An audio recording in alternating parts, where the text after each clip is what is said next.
ওয়ালাইকুম আসসালাম।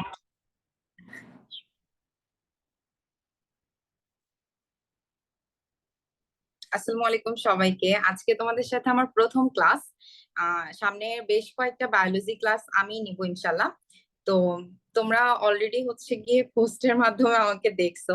আর আমাকে এর আগে মনে হয় কেউই দেখো নাই।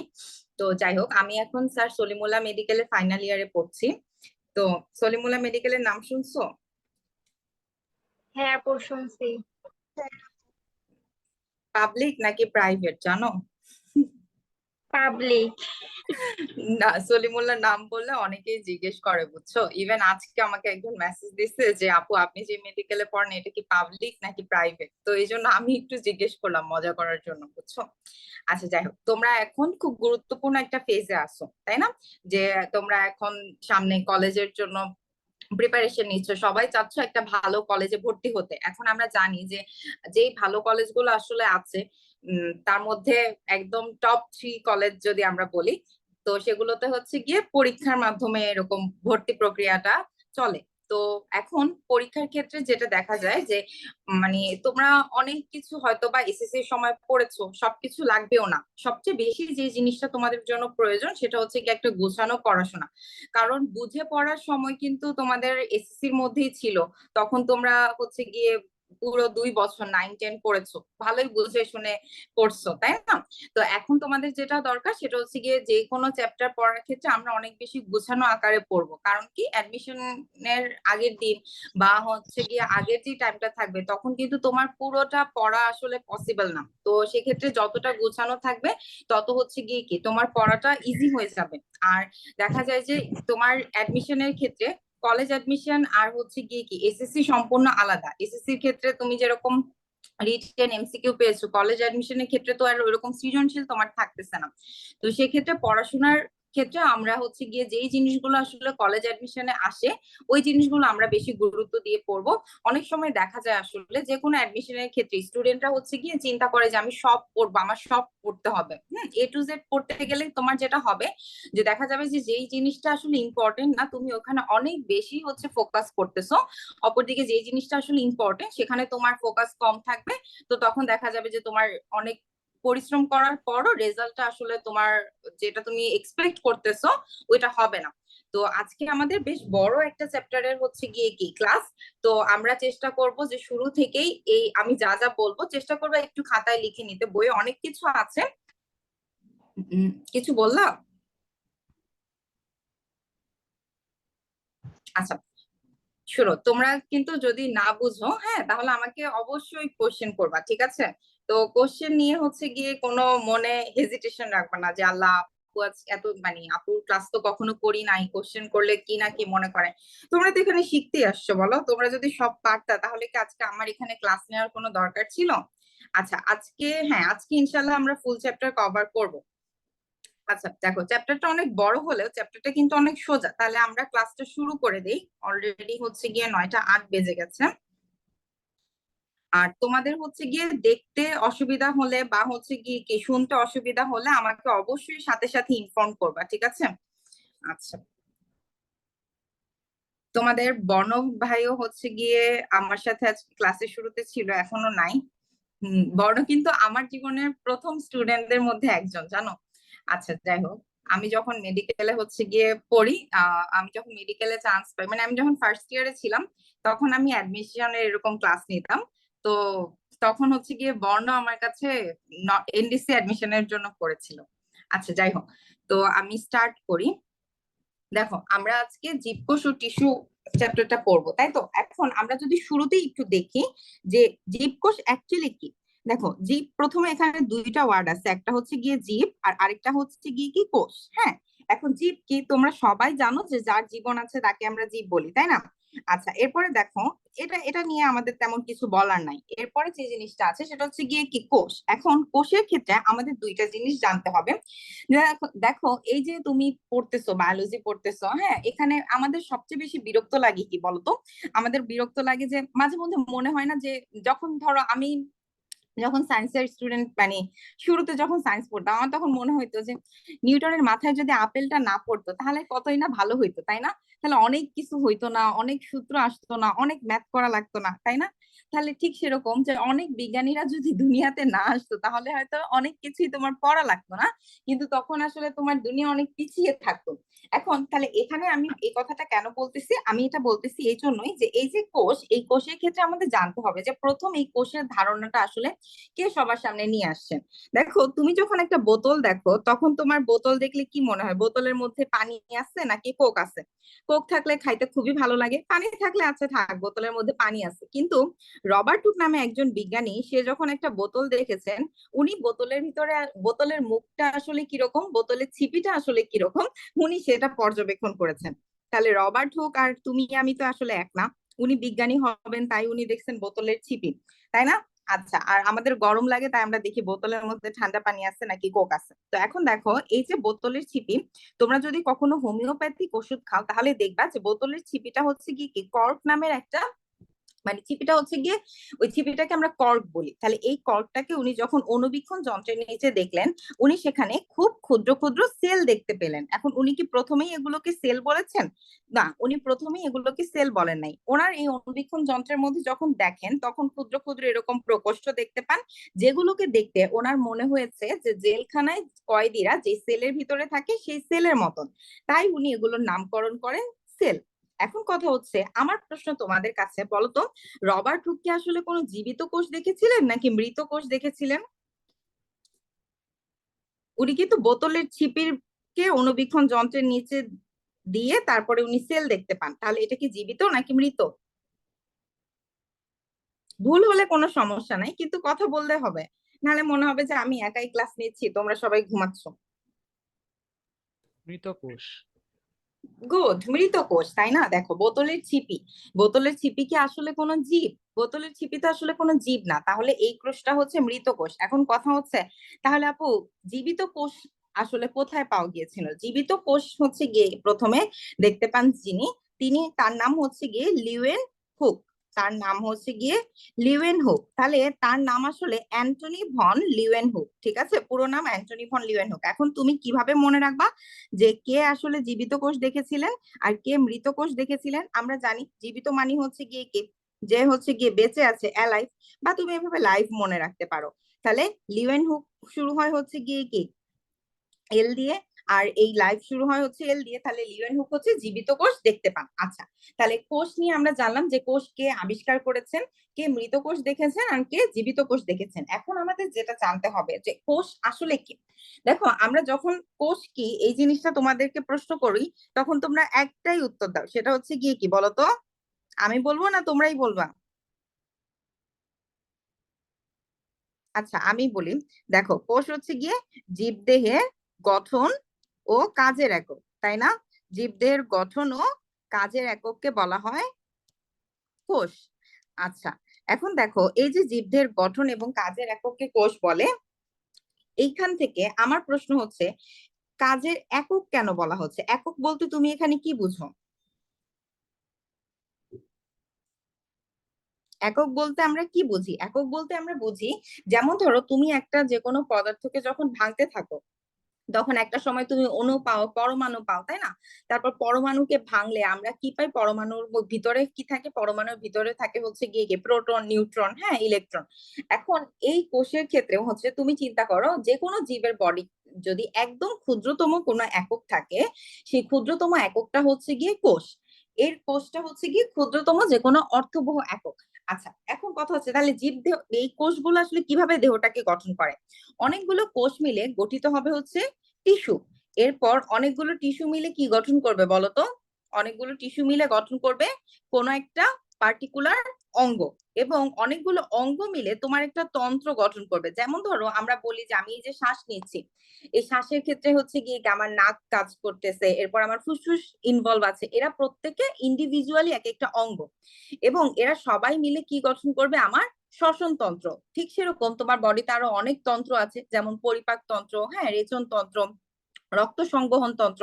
তাহলে এরা সবাই মিলে, অনেকগুলো তন্ত্র মিলে আমাদের ফুল দেহটা গঠিত হবে। ওকে, এখন দেখো, এই যে আমরা বলতেছি যে জীবদেহের গঠন এবং কাজের একক হচ্ছে গিয়ে কোষ। এখন এখান থেকে আমরা কোষের প্রকারভেদ শিখে ফেলবো।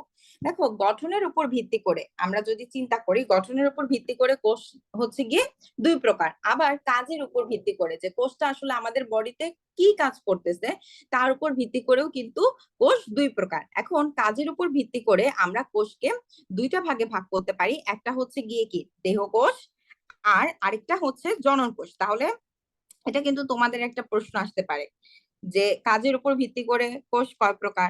যেভাবেই আসুক না কেন, কোষ সবসময় দুই প্রকার। কাজের উপর ভিত্তি করলেও কোষ হচ্ছে গিয়ে কি দুই প্রকার, দেহকোষ আর জনন কোষ। আর হচ্ছে গিয়ে কি গঠন, গঠন মূলত নিউক্লিয়াসের গঠন, নিউক্লিয়াসের গঠনের উপর ভিত্তি করেও কোষ হচ্ছে গিয়ে দুই প্রকার। একটা হচ্ছে গিয়ে কি আদি কোষ, আর আরেকটা হচ্ছে গিয়ে প্রকৃত কোষ। এখন দেখো, আমরা প্রথমে বললাম কি যে কাজের উপর ভিত্তি করে কোষ দুই প্রকার। তাহলে দেহকোষ কি করবে? দেহকোষ হচ্ছে গিয়ে তোমার দেহ গঠন করবে। আর জনন কোষ কি করবে? জনন কোষ হচ্ছে আমাদের জননে সহায়তা করবে। এখন তুমি যদি চিন্তা করো, আচ্ছা আমাকে বলো তো, যে তোমাদের জীবনের একদম প্রথম কোষটার নাম কি? এটাও কিন্তু এমসিকিউতে আসতে পারে। তোমার জীবনের প্রথম কোষটার নাম কি? জাইগোট। গুড, তোমার জীবনের প্রথম কোষটার নাম হচ্ছে জাইগোট। তাহলে এই যে জাইগোট, এই জাইগোটটা কিভাবে গঠিত হয়েছে? নিষেকের মাধ্যমে। হ্যাঁ, নিষেক জাইগোট গঠনে কারা কারা হেল্প করেছে? শুক্রাণু ও ডিম্বাণু। গুড, জাইগোট গঠনে হেল্প করেছে শুক্রাণু এবং ডিম্বাণু। তাহলে এই জনন কোষ বলতে আমরা মূলত দুইটা কোষের নাম জানবো। একটা হচ্ছে গিয়ে কি শুক্রাণু, আর আরেকটা হচ্ছে গিয়ে কি ডিম্বাণু। তাহলে জনন কোষ থেকে আমরা কি জানলাম? জনন কোষ দুই ধরনের হতে পারে। একটা হচ্ছে গিয়ে কি পুং জনন কোষ, বা যেটাকে আমরা বলি হচ্ছে গিয়ে কি শুক্রাণু, আর আরেকটা হচ্ছে গিয়ে কি স্ত্রী জনন কোষ, যেটাকে আমরা বলি ডিম্বাণু। তাহলে ডিম্বাণু হচ্ছে স্ত্রী জনন কোষের আরেক নাম। এখন তাহলে এখানে আমরা হচ্ছে গিয়ে কি আরেকটা জিনিসও শিখবো, যে ডিম্বাণুকে আমরা কি বলি? ডিম্বাণুকে আমরা বলি ওভাম, আর এই শুক্রাণুকে আমরা কি বলি? স্পার্ম। স্পার্ম। Good, sperm. এখন দেখো, এই যে জনন কোষ, এই জনন কোষকে আবার এই জনন কোষের ক্ষেত্রে আরেকটা খুবই গুরুত্বপূর্ণ তথ্য আমাদের জানতে হবে। সেটা হচ্ছে গিয়ে জনন কোষের ক্রোমোজোম সংখ্যা। জনন কোষের ক্রোমোজোম সংখ্যা কত, মানে কত সংখ্যক ক্রোমোজোম থাকে? আমরা এটাকে বলি হ্যাপ্লয়েড সংখ্যক ক্রোমোজোম থাকে। এখন এন। কথা হচ্ছে হ্যাপ্লয়েড কি? হ্যাপ্লয়েড হচ্ছে গিয়ে এই যে তোমরাই বলে ফেলেছো, হ্যাপ্লয়েড হচ্ছে এন। তাহলে সেক্ষেত্রে আমার দেহকোষ জানতে হবে। দেহকোষে হচ্ছে গিয়ে কি ক্রোমোজোম থাকবে ডিপ্লয়েড সংখ্যক, তাই না? ডিপ্লয়েড মানে কি? 2n। 2n। এখন বলো তাহলে তোমার দেহকোষে কয়টা ক্রোমোজোম আছে? 2n। 2n মানে কয়টা? তুমি তো মানুষ, তাই না? তাহলে হ্যাঁ, তোমার 46। তোমার থাকবে 46টা। আর জনন কোষে থাকবে কয়টা? 23টা। আচ্ছা, জনন কোষে যদি হচ্ছে গিয়ে কি 46টা থাকতো, তাহলে কি সেটা তুমি কি স্বাভাবিক থাকতা? আর বলো তো, কারণ তোমার একটা মানে তোমার যখন জাইগোটটা গঠিত হচ্ছে, তখন কি শুক্রাণু আর ডিম্বাণু মিলে হচ্ছে গিয়ে কি তোমার প্রথম কোষটা তৈরি হচ্ছে। তাহলে শুক্রাণুতে যদি 23টা হয়, ডিম্বাণুতে যদি 23টা হয়, তখন 23 প্লাস 23 হবে হচ্ছে গিয়ে 46। আর যদি এটা না হইতো, ওদের যদি 46ই থাকতো, তাহলে 46 প্লাস 46 কত হয়ে যেত? 92, তাই না? আচ্ছা, এখন দেখো, আমরা জানি যে জনন কোষ হচ্ছে শুক্রাণু আর ডিম্বাণু। তাহলে বাদ বাকি যত কোষ আছে তারা হচ্ছে নির্দ্বিধায় কি দেহকোষ। এখন আমার প্রশ্ন হচ্ছে, জনন মাতৃকোষ কি কোষ? আচ্ছা, না, প্রশ্নটা আমি সোজা করে করি। জনন মাতৃকোষ কি কোষ বলা লাগবে না, আমাকে বলো জনন মাতৃকোষে ক্রোমোজোম সংখ্যা কত? 23টা। আর কেউ কিছু বলতে চাও?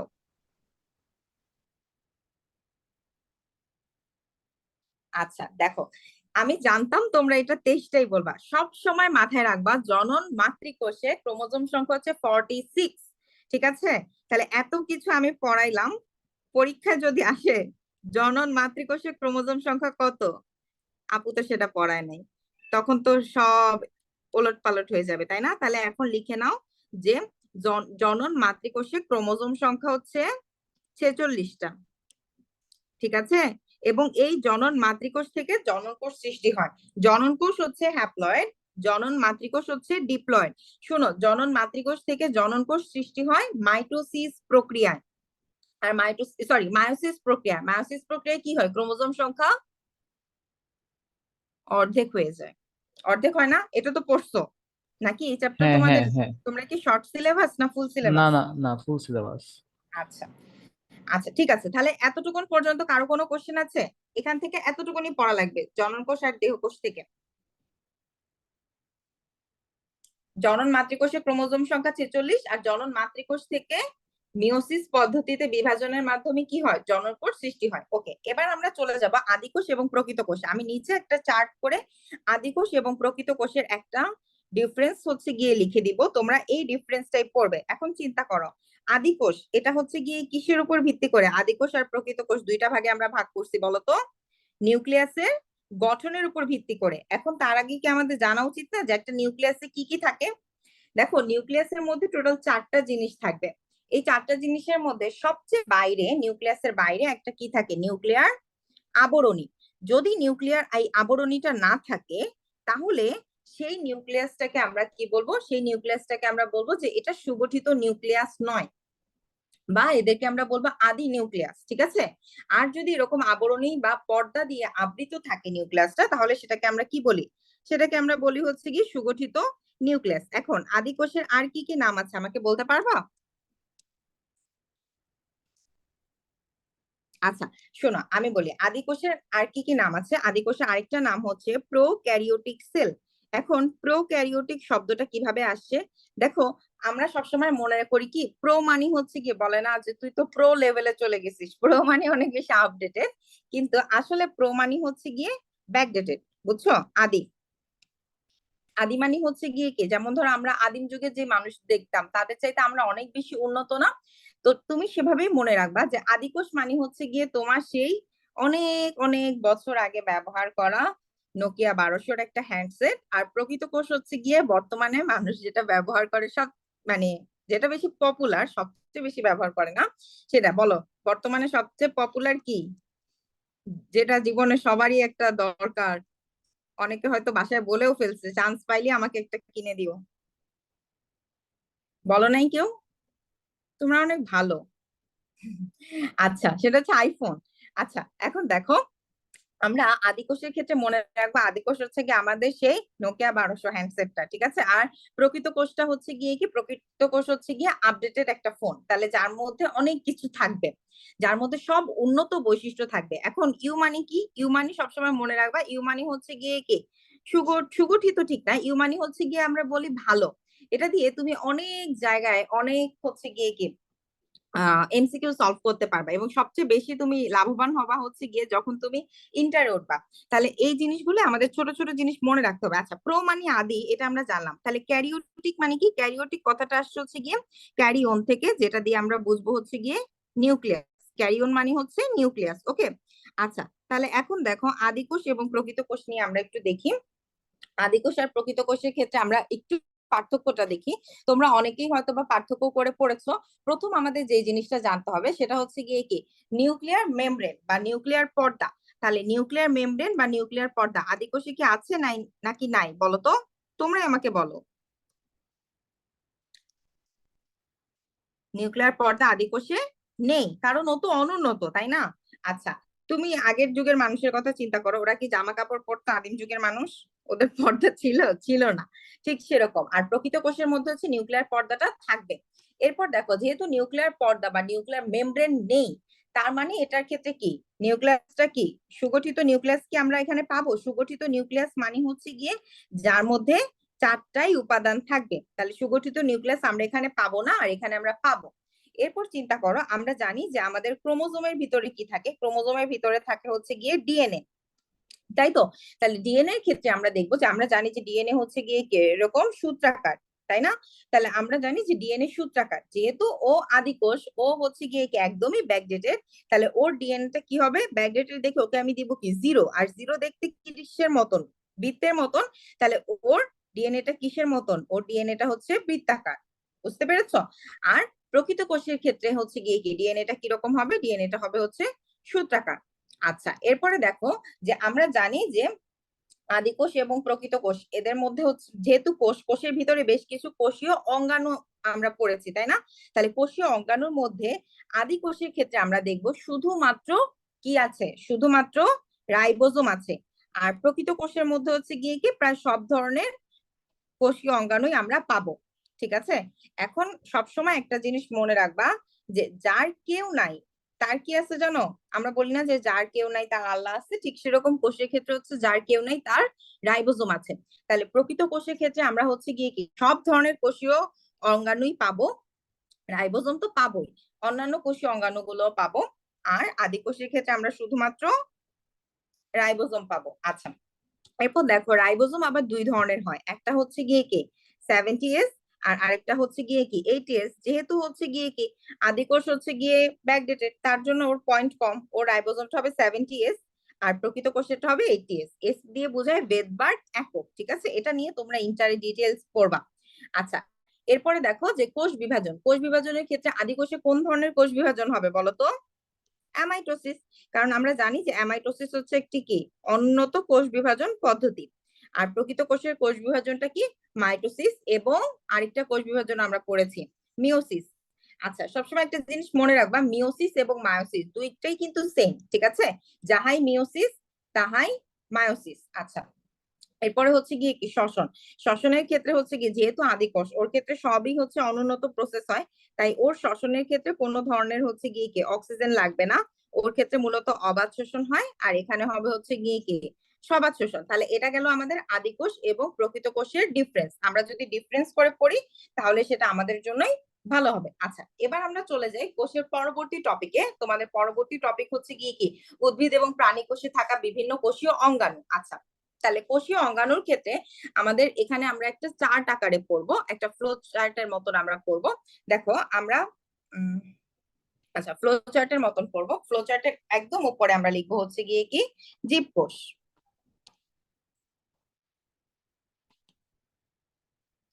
আচ্ছা, জীবকোষ, এই জীবকোষের ক্ষেত্রে আমরা কি পাই? এই জীবকোষ হতে পারে উদ্ভিদ কোষ, হতে পারে হচ্ছে গিয়ে কি প্রাণী কোষ। এখন সবচেয়ে বাইরে একটা কোষের সবচেয়ে বাইরে কি থাকে? একটা কোষের সবচেয়ে বাইরে থাকবে হচ্ছে গিয়ে কোষ প্রাচীর। এখন কথা হচ্ছে কোষ প্রাচীর কি আসলে সবার থাকবে? না, কোষ প্রাচীর সবার থাকবে না। কোষ প্রাচীর আমরা পাবো শুধুমাত্র কার কোষে? শুধুমাত্র আমরা এটা পাবো উদ্ভিদ কোষে। তাহলে কোষ প্রাচীর কিন্তু উদ্ভিদ কোষের একটি অনন্য বৈশিষ্ট্য। তার মানে কি যে এটা শুধুমাত্র উদ্ভিদ কোষে পাওয়া যাবে, এজন্য এটাকে আমরা বলতেছি উদ্ভিদ কোষের অনন্য বৈশিষ্ট্য। আচ্ছা, ধরো এটা একদম বাইরে যদি কোষ প্রাচীর হয়, কোষ প্রাচীরের ভিতরে ঢুকলে যা কিছু আমরা পাবো তার সবকিছুকে আমরা একটা কথায় বলতে পারি, সেটা হচ্ছে গিয়ে কি প্রোটোপ্লাস্ট।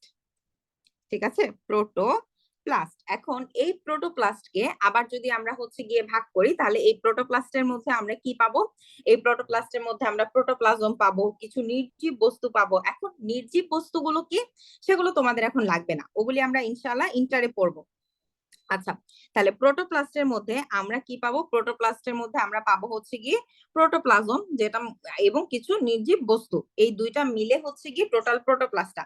তা আমি দুইটা জিনিসই লিখতেছি, নির্জীব বস্তুটা যেহেতু তোমাদের মনে হয় এখন নাই, বা থাকলে তোমরা শিখে রাখতে পারো, তোমাদের তো কয়দিন পরেই হচ্ছে গিয়ে কি ইন্টারে ক্লাস শুরু হয়ে যাবে, তখন সেই জিনিসটা তোমরা পড়ে নিবা আবার। আচ্ছা, আর পাবো হচ্ছে কিছু নির্জীব বস্তু। এখন দেখো এই যে প্রোটোপ্লাজম, আচ্ছা প্লাজম দিয়ে তোমরা কি বুঝো বলো তো? প্লাজম দিয়ে কিন্তু বোঝানো হয় তরল, ঠিক আছে? আচ্ছা, তাহলে এই প্রোটোপ্লাজমের মধ্যে আমরা কি পাবো? প্রোটোপ্লাজমের মধ্যে আমরা টোটাল তিনটা জিনিস পাবো। একটা হচ্ছে গিয়ে কোষ ঝিল্লি। তাহলে আমাকে বলো তো যে প্রাণী কোষের সবচেয়ে বাইরের লেয়ারটার নাম কি? প্রাণী কোষের সবচেয়ে বাইরের লেয়ারটার নাম কি? আমরা বলেছি অলরেডি যে উদ্ভিদ কোষের মধ্যে হচ্ছে কোষ প্রাচীর থাকে, আর প্রাণী কোষে হচ্ছে কোষ প্রাচীর থাকে না। তাহলে প্রাণী কোষের সবচেয়ে বাইরের লেয়ারটার নাম কি হবে? বাইরের লেয়ারটার নাম হবে হচ্ছে কোষ ঝিল্লি। তাহলে আমরা এখানে টোটাল তিনটা জিনিস পেলাম, একটা হচ্ছে গিয়ে কি কোষ ঝিল্লি, তারপর সাইটোপ্লাজম, আর একটা হচ্ছে নিউক্লিয়াস। তাহলে কোষ ঝিল্লি কি শুধুমাত্র প্রাণী কোষেই আছে? না, কোষ ঝিল্লি প্রাণী কোষ এবং উদ্ভিদ কোষ দুই ক্ষেত্রেই আমরা পাবো, কিন্তু কোষ প্রাচীর আমরা শুধুমাত্র উদ্ভিদ কোষে পাবো। আচ্ছা, এখন এই সাইটোপ্লাজমের মধ্যে আবার আমরা তিনটা জিনিস পাই, কিন্তু তোমাদের জন্য যেটা ভেরি ভেরি ইম্পর্টেন্ট সেটা হচ্ছে গিয়ে সাইটোপ্লাজমের মধ্যে আমরা কিছু কোষীয় অঙ্গাণু পাবো। এখন এই যে কোষীয় অঙ্গাণু, এই কোষীয় অঙ্গাণুর মধ্যে বেশ কিছু কোষীয় অঙ্গাণু আছে যাদের চারপাশে একটা পর্দা বা আবরণী আছে, আর কিছু কোষীয় অঙ্গাণু আছে যাদের চারপাশে কোনো পর্দা বা আবরণী নেই। যদি চারপাশে এরকম পর্দা বা আবরণী থাকে তাহলে তাদেরকে আমরা বলবো কি? তাদেরকে আমরা বলবো ঝিল্লিবদ্ধ কোষীয় অঙ্গাণু, ঠিক আছে। আর যদি এরকম চারপাশে কোনো আবরণী না থাকে তাহলে তাদেরকে আমরা বলি ঝিল্লিবিহীন। আচ্ছা, তাহলে ঝিল্লিবিহীন কোষীয় অঙ্গাণু কারা আর ঝিল্লিবদ্ধ কোষীয় অঙ্গাণু কারা, এটা বোঝার জন্য আমরা একটা ছন্দ ইউজ করি। এই ছন্দ এক একজন এক এক রকম বলে। তোমার যে ছন্দটা সবচেয়ে সহজ মনে হবে বা তুমি অলরেডি যদি কোনো একটা ছন্দ দিয়ে পড়ে রাখো তাহলে তুমি সেটাই পড়তে পারো, ঠিক আছে। একটা হচ্ছে কি যারা ঝিল্লিবদ্ধ, অর্থাৎ যাদের চারপাশে এরকম ঝিল্লি আছে তাদের দিয়ে, তার জন্য আমরা হচ্ছে গিয়ে মায়ের পাগল এই ছন্দটা শিখতে পারি। আর যাদের এরকম হচ্ছে গিয়ে কি ঝিল্লি নেই তাদের জন্য আমরা পড়তে পারি মামাই সেরা, তাই না?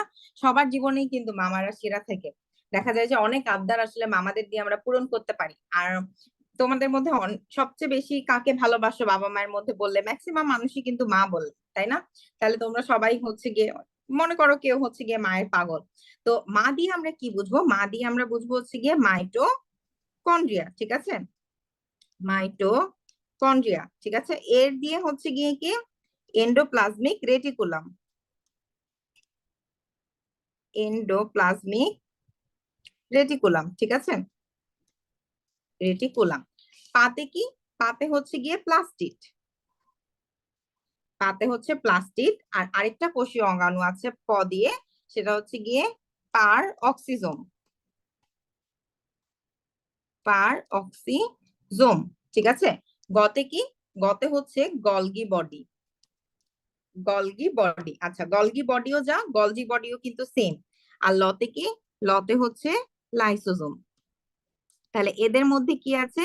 এদের মধ্যে আছে হচ্ছে গিয়ে ঝিল্লি। আর যাদের মধ্যে ঝিল্লি নাই মাতে হচ্ছে গিয়ে কি মাইক্রোটিউবুল। কিছু বললাম?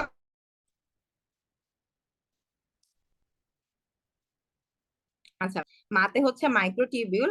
আরেক মাতে কি? আরেক মাতে হচ্ছে মাইক্রোফিলামেন্ট। তোমরা এই মাইক্রোটিউবিউল মাইক্রোফিলামেন্ট শব্দগুলো কোথায় পেয়েছো মনে আছে? এগুলি তোমরা পেয়েছো কোষ কঙ্কালে, ঠিক আছে।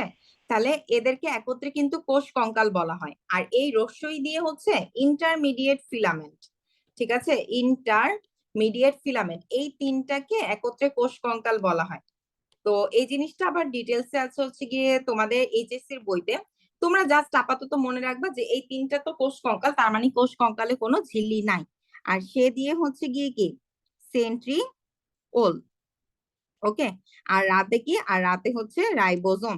তাহলে দেখো এখান থেকে কিন্তু আমরা জানলাম যে আমাদের আদি কোষে কোনো ধরনের ঝিল্লিবদ্ধ কোষীয় অঙ্গাণু নাই। আমরা জানি যে আদি কোষে শুধুমাত্র রাইবোজোম আছে। তার মানে কি আদি কোষের মধ্যে আর রাইবোজোমে ঝিল্লি নাই, তার মানে আদি কোষে কোনো ঝিল্লিবদ্ধ কোষীয় অঙ্গাণু নেই। তোমার প্রশ্ন যদি আসে এরকম যে নিচের কোনটি সঠিক, সেখানে এরকম একটা স্টেটমেন্ট দিয়ে দিল যে আদি কোষে ঝিল্লিবদ্ধ কোষীয় অঙ্গাণু আছে, তার মানে কি ওইটা কিন্তু ভুল। ওকে। আচ্ছা, এখন আমরা এক একটা কোষীয় অঙ্গাণু ডিটেলসে পড়বো। আচ্ছা, শুরুতেই এতটুকুন পর্যন্ত কারো কোনো কোশ্চেন আছে? আচ্ছা, শুরুতেই আমরা চলে যাই মাইটোকন্ড্রিয়াতে। তাহলে দেখো এখন কথা হচ্ছে তুমি কি দুইটা ছন্দই পড়বা? না, তুমি কিন্তু দুইটা ছন্দ পড়বা না, তুমি একটা ছন্দ পড়বা। হয় তুমি ঝিল্লিবদ্ধ কোষীয় অঙ্গাণুটা পড়বা, নতুবা হচ্ছে গিয়ে কি ঝিল্লিবিহীন। কারণ তুমি যদি একটা পড়ো তার মানে কি বাদ বাকি তুমি ঝিল্লিবদ্ধ পড়লে বাদ বাকি গুলো কি ঝিল্লিবিহীন। এবং সেম জিনিসটা কিন্তু পার্থক্যের ক্ষেত্রে ম্যাক্সিমাম টাইমে কিন্তু তোমার একটা পাশ যদি তুমি পড়ে ফেলো আরেক সাইড কিন্তু তোমার না পড়লেও হয়ে যায়। তারপরও মানে এই জিনিসটা হচ্ছে গিয়ে কি মানে বিশেষ করে ছন্দের ক্ষেত্রে তুমি যখন ইয়ে করবা তখন তুমি চেষ্টা করবা যে যেই ছন্দগুলো হচ্ছে গিয়ে কি মানে একটা সাইড পড়লে তো বাকিগুলো তুমি হচ্ছে গিয়ে কি এভাবে এক্সক্লুড করে অপশন এক্সক্লুড করে উত্তর বের করতে পারো, তাই না? বাদ দিয়ে উত্তর বের করতে পারো। ঠিক সেরকম যেমন দেখো আমরা জনন কোষে পড়লাম যে জনন কোষ হচ্ছে দুই ধরনের, একটা হচ্ছে শুক্রাণু আর একটা হচ্ছে ডিম্বাণু। আর এই শুক্রাণু এবং ডিম্বাণু বাদে বাদ বাকি যারা আছে তারা সবাই কি দেহকোষ। আচ্ছা, তো এবার আমরা চলে যাই মাইটোকন্ড্রিয়াতে। শুরুতেই মাইটোকন্ড্রিয়া নিয়ে আমরা আলোচনা করব। মাইটোকন্ড্রিয়ার ক্ষেত্রে তোমার প্রথমেই কি মনে রাখতে হবে যে মাইটোকন্ড্রিয়ার মানে গঠনের ভিতরে আমরা আসলে কি কি জিনিস পাই। তোমার যেহেতু পরীক্ষাটা ম্যাক্সিমাম সময় হচ্ছে গিয়ে এমসিকিউ বা হচ্ছে গিয়ে কি একদম শর্ট অ্যান্সার কোশ্চেন আসে, তাহলে সেক্ষেত্রে তোমার মনে রাখতে হবে যে মাইটোকন্ড্রিয়া প্রথমে তো আমরা জানি যে প্রত্যেকটা কোষীয় অঙ্গাণু নিয়ে আমরা এরকম কিছু কিছু তথ্য হচ্ছে গিয়ে কি আলাদা করে ফেলবো, ঠিক আছে। প্রথমেই মাইটোকন্ড্রিয়া হচ্ছে ঝিল্লিবদ্ধ কোষীয় অঙ্গাণু। এরপরে কি? এরপর এই মাইটোকন্ড্রিয়াটা কে আবিষ্কার করেন? বিজ্ঞানীর নাম সাধারণত ওইভাবে আসে না, তারপরও আমরা হচ্ছে গিয়ে কি বেন্ডার নামটা একটু মনে রাখবো যে বেন্ডা হচ্ছে মাইটোকন্ড্রিয়ার নাম দেন। উনি যদিও নাম দিয়েছিলেন হচ্ছে গিয়ে কি বায়োব্লাস্ট। এখন যখন তুমি জানো যে এটা হচ্ছে ঝিল্লিবদ্ধ, সবসময় মনে রাখবা এই ঝিল্লিটা হবে হচ্ছে গিয়ে কি দ্বিস্তরী, মানে ঝিল্লির ভিতরে কি থাকবে, দুইটা লেয়ার থাকবে, এরকম বাইরে একটা লেয়ার থাকবে এবং ভিতরে একটা লেয়ার থাকবে, এবং ভিতরের লেয়ারটা কি, ভিতরের লেয়ারটা হচ্ছে ভিতরের দিকে এরকম ভাঁজ হয়ে যাবে। তাহলে ঝিল্লি আমরা বলেছি ঝিল্লির দুইটা স্তর, বাইরের একটা লেয়ার আর ভিতরের একটা লেয়ার, আর ভিতরের লেয়ারটা হচ্ছে ভিতরের দিকে ভাবে ভাঁজ হয়ে গেছে। এই যে ভাঁজ হয়ে আঙুলের মতন কিছু গঠন তৈরি করলো, এই আঙুলের মতন গঠন তৈরি করেছে, এটাকে আমরা কি বলবো, এটাকে আমরা বলবো হচ্ছে গিয়ে ক্রিস্টি। ঠিক আছে, আঙুলের মতন যে ভাঁজ তৈরি করেছে এদেরকে আমরা বলবো ক্রিস্টি। তাহলে মাইটোকন্ড্রিয়ার মধ্যে আমরা প্রথমে ঝিল্লি পেলাম, এরপর আমরা পেলাম কি ক্রিস্টি। এই ক্রিস্টির গায়ে কিছু গোলাকৃতির হচ্ছে গিয়ে কি বস্তু লাগানো থাকে, এই গোলাকৃতির বস্তুকে আমরা বলি হচ্ছে অক্সিজোম। ওকে, আচ্ছা, আর এই মাইটোকন্ড্রিয়ার ভিতরে তরল উপাদান থাকে, তরল বা অর্ধতরল কিছু উপাদান থাকে, এদেরকে আমরা বলি হচ্ছে গিয়ে ম্যাট্রিক্স। এখন আরেকটা জিনিস আমাদের মনে রাখতে হবে, ম্যাট্রিক্স বা ধাত্র সেম জিনিস। ঠিক আছে, ম্যাট্রিক্স বা ধাত্র সেম জিনিস। তোমার যদি এরকম আসে প্রশ্নে যে নিচের কোনটি মাইটোকন্ড্রিয়ার উপাদান নয়, সেখানে ম্যাট্রিক্স না দিয়ে ধাত্র দিল, তাহলে ধাত্র মানেই হচ্ছে ম্যাট্রিক্স। ওকে, আচ্ছা, মাইটোকন্ড্রিয়ার প্রধান কাজ কি, মাইটোকন্ড্রিয়ার প্রধান কাজ হচ্ছে কি আমাদের শ্বসনে সহায়তা করবে। এখন আমরা জানি যে শ্বসনের কয়টা ধাপ, শ্বসনের ধাপ হচ্ছে গিয়ে 4টি। এর মধ্যে সবচেয়ে গুরুত্বপূর্ণ ধাপ হচ্ছে গিয়ে ক্রেবস চক্র। ঠিক আছে, শ্বসনের সবচেয়ে গুরুত্বপূর্ণ ধাপ হচ্ছে 3 নাম্বার ধাপটা, যেটাকে আমরা বলি কি ক্রেবস চক্র। ঠিক আছে, এই 3 নাম্বার ধাপটা মধ্যে সবচেয়ে বেশি এটিপি তৈরি হয়। আমরা জানি যে শ্বসনে এটিপি তৈরি হয় এবং এটিপি আমাদের শক্তি দেয়। যেহেতু এটিপি আমাদের শক্তি দিচ্ছে এবং এটিপি তৈরি মানে সবচেয়ে বেশি এটিপি তৈরি হয় যেই ধাপে, অর্থাৎ ক্রেবস চক্র, এই ক্রেবস চক্রটা মাইটোকন্ড্রিয়ায় হচ্ছে। তাই আমরা বলতে পারি যে মাইটোকন্ড্রিয়া হচ্ছে আমাদের জন্য একটা পাওয়ার হাউস।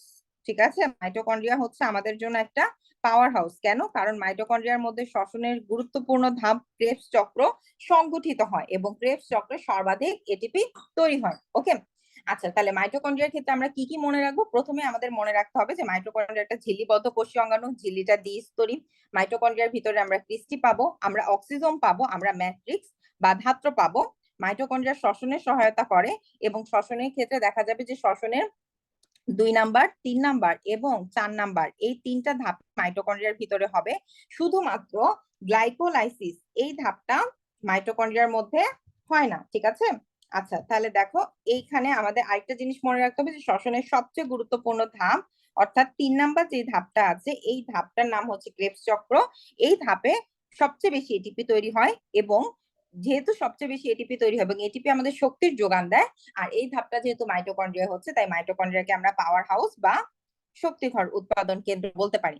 আচ্ছা, এখন কথা হচ্ছে যে মাইটোকন্ড্রিয়া হচ্ছে গিয়ে কি, আমরা জানি যে কোনো ধরনের আদিকোষে মাইটোকন্ড্রিয়া থাকে না। ঠিক আছে, তার মানে কি সকল সুগঠিত নিউক্লিয়াস বিশিষ্ট বা হচ্ছে প্রকৃত কোষে মাইটোকন্ড্রিয়া থাকবে, কিন্তু তারপরও এখানে আমাদের একটা জিনিস মনে রাখতে হবে যে এক ধরনের প্রোটোজোয়াতে হচ্ছে গিয়ে কি মাইটোকন্ড্রিয়া অনুপস্থিত। এরকম 2টা প্রোটোজোয়ার নাম তোমার বইতে দেয়া আছে, তুমি এই 2টা প্রোটোজোয়ার নাম জাস্ট চোখে দেখবা। কি, একটা হচ্ছে গিয়ে কি ট্রাইকোমোনাস, ঠিক আছে, আরেকটা কি মোনোসার্কোমোনোডয়েস। আচ্ছা, তাহলে এই 2টার নাম হচ্ছে গিয়ে আমাদের দেখতে হবে। এরপরে আমরা হচ্ছে গিয়ে প্লাস্টিড দেখবো, মানে প্লাস্টিড নিয়ে পড়বো। দেখো আমরা অলরেডি জানি যে প্লাস্টিড হচ্ছে গিয়ে একটা ঝিল্লিবদ্ধ কোষীয় অঙ্গাণু এবং এই প্লাস্টিড আমরা কাদের ক্ষেত্রে, মানে প্লাস্টিড আমরা কোথায় পাই? প্রাণী কোষে কি প্লাস্টিড আমরা পাই না। তাহলে প্লাস্টিড আমরা পাই উদ্ভিদে এবং প্লাস্টিডের 2টা কাজ, প্লাস্টিডে আমরা আসলে 3টা কাজ পাই। একটা হচ্ছে গিয়ে কি প্লাস্টিড কি করবে, প্লাস্টিড হচ্ছে সর্বপ্রথম উদ্ভিদের খাদ্য তৈরিতে সহায়তা করবে। ধরো অনেক বেশি খাদ্য তৈরি করে ফেলো, তাহলে সে অতিরিক্ত খাদ্যটাকে কি করবে, সঞ্চয় করবে। এছাড়া আরেকটা জিনিস সে করে, সে হচ্ছে গিয়ে বর্ণময় করে। ঠিক আছে, উদ্ভিদকে বর্ণময় করে। তাহলে আমরা যে পাতার বিভিন্ন রং দেখতে পাই, আমরা হচ্ছে গিয়ে কি ফুলের বিভিন্ন রং দেখতে পাই, এটা মূলত করে কে, এটা মূলত করে হচ্ছে গিয়ে প্লাস্টিড। ওকে, এখন দেখো এই প্লাস্টিডকে আবার আমরা 3টা ভাগে ভাগ করতে পারি, একটা হচ্ছে ক্লোরোপ্লাস্ট, ক্রোমোপ্লাস্ট, আরেকটা হচ্ছে গিয়ে লিউকোপ্লাস্ট। ওকে, ক্লোরোপ্লাস্ট, তারপর হচ্ছে ক্রোমোপ্লাস্ট, এগুলি তোমরা সবাই জানো। আমাদের কাজ হচ্ছে জাস্ট একটু গুছিয়ে পড়া। ওকে, আর এটা হচ্ছে গিয়ে লিউকোপ্লাস্ট। এখন এখানে আমাদের একটা জিনিস মনে রাখতে হবে, ক্লোরো কথাটা কি থেকে আসছে? ক্লোরো কথাটা আসছে হচ্ছে গিয়ে ক্লোরোফিল থেকে, ঠিক আছে? তাহলে আমরা একটা জিনিস মনে রাখবো যে প্লাস্টিডের মধ্যে কিছু রঞ্জক পদার্থ থাকে। রঞ্জক পদার্থ কি? রঞ্জক পদার্থ হচ্ছে কোনো বস্তুকে রঙিন করার জন্য যে পদার্থ, সেটাই হচ্ছে রঞ্জক পদার্থ।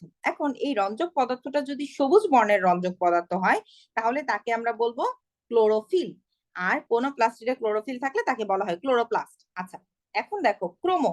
ক্রোমো মানে হচ্ছে গিয়ে কি, ক্রোমো দিয়ে এরকম রঞ্জক পদার্থ বোঝানো হয়, এবং ক্রোমোপ্লাস্টে বিভিন্ন ধরনের রঞ্জক পদার্থ থাকতে পারে।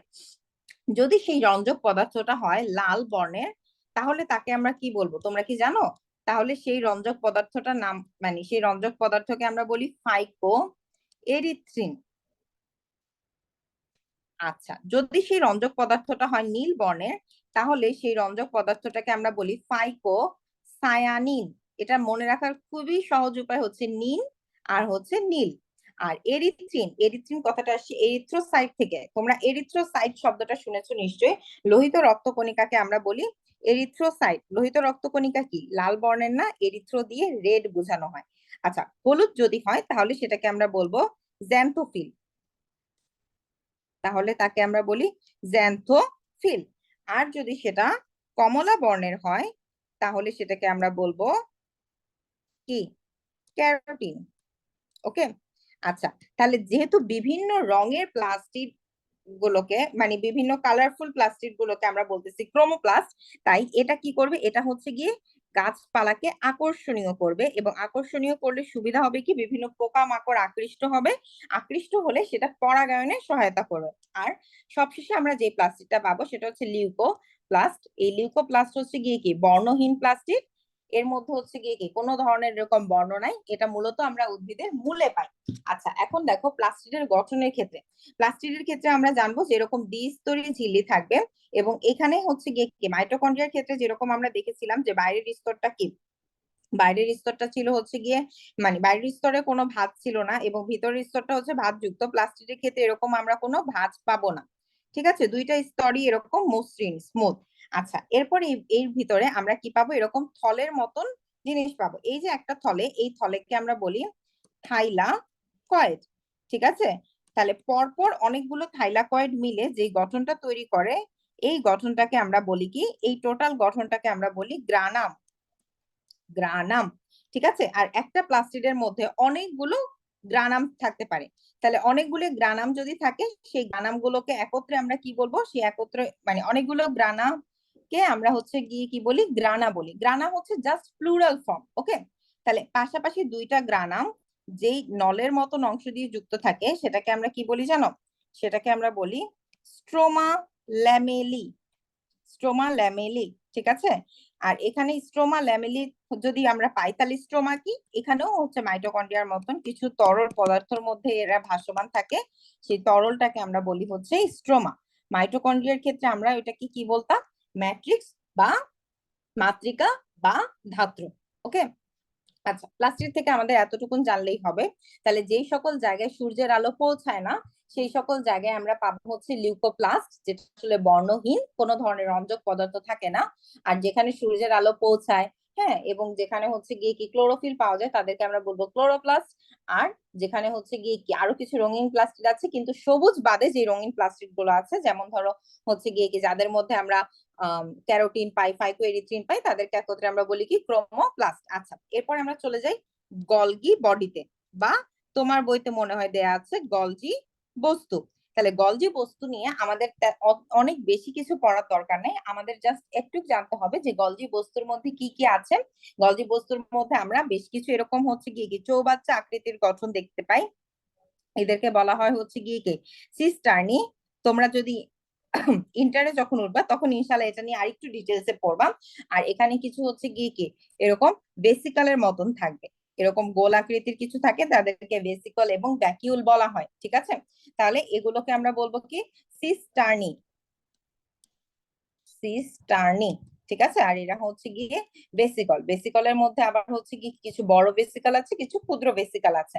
গলগি বডি নিয়ে আমাদের একটা জিনিস যদি হচ্ছে গিয়ে কি জানতে হয়, সেটা হচ্ছে গিয়ে কি গলগি বডি বিভিন্ন ধরনের এনজাইম তৈরি করবে, এবং গলগি বডি হচ্ছে গিয়ে কি হরমোন নিঃসরণে ভূমিকা রাখে।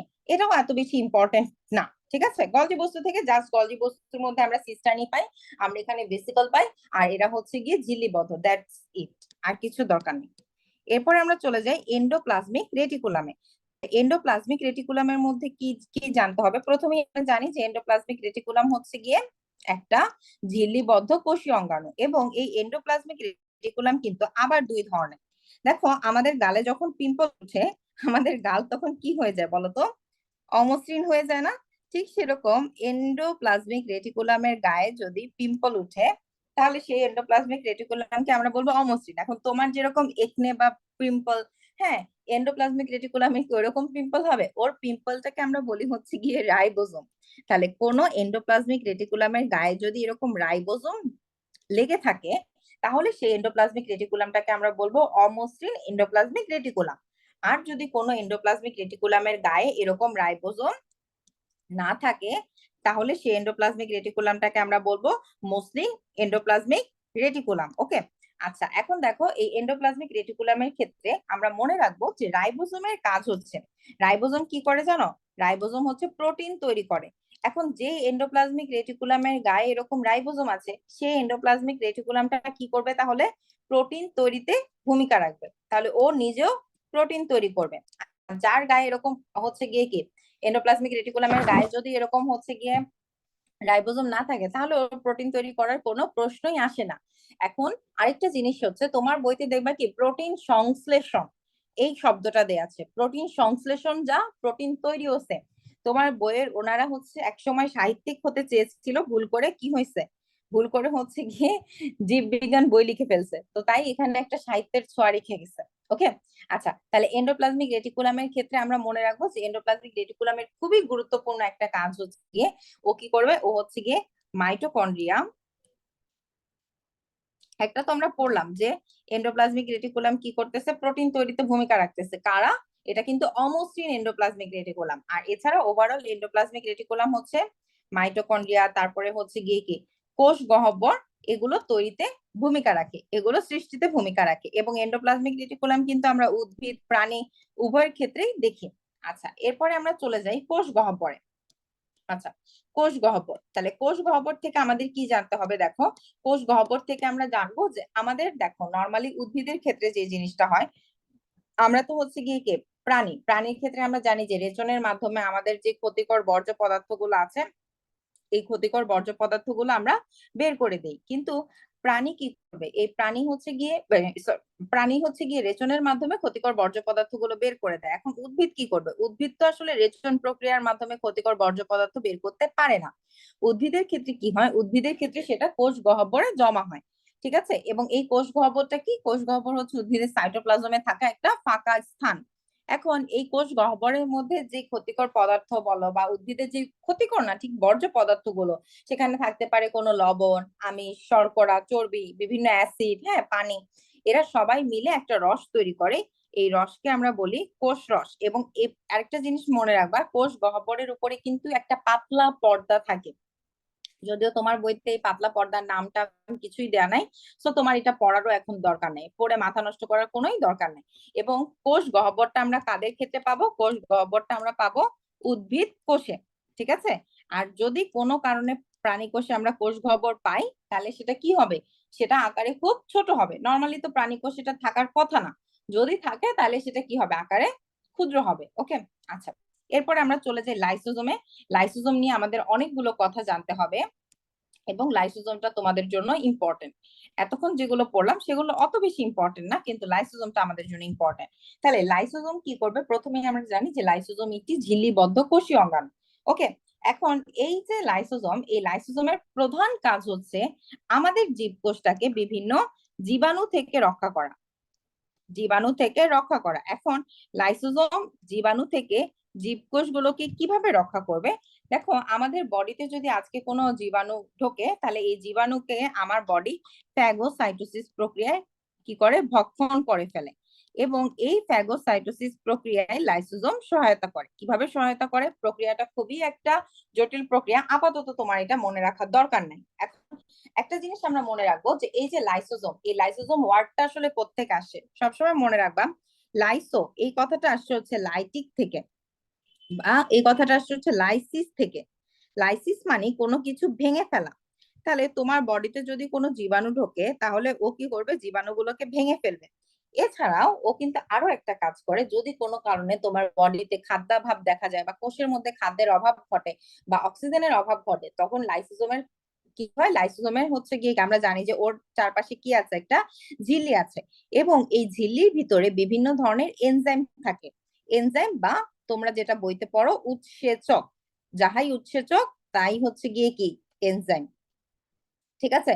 তাহলে এই যে ঝিল্লির ভিতরে বিভিন্ন ধরনের এনজাইম আছে, যদি তোমার মনে করো আজকে এই লাইসোজোমের যে পর্দার ভিতরে তো এরা আছে, যদি কোনো কারণে একটা কোষে কি হয়? অক্সিজেনের অভাব হয়, তখন কি করবে? তখন এই লাইসোজোমের পর্দাটা ক্ষতিগ্রস্ত হবে। তখন পর্দা যদি ক্ষতিগ্রস্ত হয় তাহলে এই উৎসেচক বা এনজাইম গুলো লিক করবে, এবং এই এনজাইম গুলোকে আমরা বলি হাইড্রোলাইটিক এনজাইম, অর্থাৎ যার কাজ হচ্ছে গিয়ে লাইসিস করা, ভেঙে ফেলা। তখন ও কি করবে? এই এনজাইম গুলি যখন বের হবে তখন ওই কোষটা এই এনজাইমের সংস্পর্শে এসে মারা যাবে। ঠিক আছে? এবং দেহে অক্সিজেনের অভাব হলে কিন্তু লাইসোজোম এভাবে কি করে? কোষটাকে মেরে ফেলে। আচ্ছা, তো এখন অনেক সময় এ হচ্ছে গিয়ে একটা কোষ থেকে পাশের কোষেও হচ্ছে গিয়ে পাশের কোষকেও এভাবে মেরে ফেলতে পারে। এছাড়া লাইসোজোম আরো একটা গুরুত্বপূর্ণ কাজ করে, সেটা হচ্ছে গিয়ে কি? লাইসোজোম কি করে? লাইসোজোম হচ্ছে গিয়ে নিজেও যদি কোনো কারণে অক্সিজেনের অভাব ঘটে তাহলে কিন্তু ও নিজেকেই হচ্ছে গিয়ে কি? নিজে মেরে ফেলে। এবং এটা কেন? কারণ হচ্ছে গিয়ে লাইসোজোম মনে করে যে আমি আসলে আমার বেঁচে থাকার জন্য তো অক্সিজেন দরকার, হ্যাঁ, আমার বেঁচে থাকার জন্য অক্সিজেন দরকার। এখন কোষে তো এমনিতেই অক্সিজেন কম, যদি আমি বেঁচে থাকি তাহলে আরো বেশি অক্সিজেন লাগবে। ও হচ্ছে বাংলা সিনেমার বাপ্পারাজের ভূমিকা পালন করে। বাপ্পারাজকে দেখছো? সব সময় অন্য নায়কের হাতে নায়িকাকে তুলে দিয়ে নিজে হচ্ছে মদ খাইতে খাইতে মরে যায়। তো আমাদের কোষের ক্ষেত্রে হচ্ছে গিয়ে কি? লাইসোজোম সেম অ্যাজ বাপ্পারাজ, বুঝছো? তো তোমরা যদি অনেক আগের বাংলা সিনেমা দেখে থাকো তাহলে বাপ্পারাজকে চিনবে, এখন তো বুড়া হয়ে গেছে। আচ্ছা, তো যাই হোক, এখন এই লাইসোজোম তখন কি করে? তখন হচ্ছে গিয়ে নিজেই মারা যায়, মানে আমি মরে যাই তবুও কোষটা বেঁচে থাকুক। ওকে, আচ্ছা, তাহলে দেখো লাইসোজোম কি করতেছে। লাইসোজোমকে এজন্য আমরা কি বলি? সুইসাইডাল স্কোয়াড বলা হয় বা আত্মঘাতী থলিকা বলা হয়। ঠিক আছে? তাহলে লাইসোজোমের ক্ষেত্রে এখানে আমরা কয়েকটা ওয়ার্ড হচ্ছে গিয়ে তোমার বইতে হয়তো বা দেয়া নাই, আমরা দুই তিনটা ওয়ার্ড একটু মনে রাখি। একটা হচ্ছে গিয়ে অটোফ্যাগি, বা এটাকে অটোফ্যাজিও বলা হয় অনেক সময়। আরেকটা হচ্ছে হেটারোফ্যাগি, হেটারোফ্যাগি। আর আরেকটা হচ্ছে গিয়ে কি? আত্মঘাতী থলিকা, আত্মঘাতী থলিকা। ওকে, আচ্ছা, তাহলে অটোফ্যাগি আর হেটারোফ্যাগিটা আসলে কি? দেখো, যদি হচ্ছে গিয়ে কি কোনো লাইসোজোমের ক্ষেত্রে দেখা যায় যে একটা জীবকোষকে জীবাণু থেকে হচ্ছে গিয়ে কি রক্ষা করার জন্য লাইসোজোম যদি তার হরমোন নিঃসরণ করে এবং তখন যদি ওই জীবাণুটা মারা যায়, তাহলে সেই প্রক্রিয়াটাকে আমরা বলবো, তখন লাইসোজোমকে আমরা বলবো হেটারোফ্যাগি। ফ্যাগি মানে হচ্ছে গিয়ে খেয়ে ফেলা, ভক্ষণ করা, বুঝছো? আর হেটারো মানে অসম।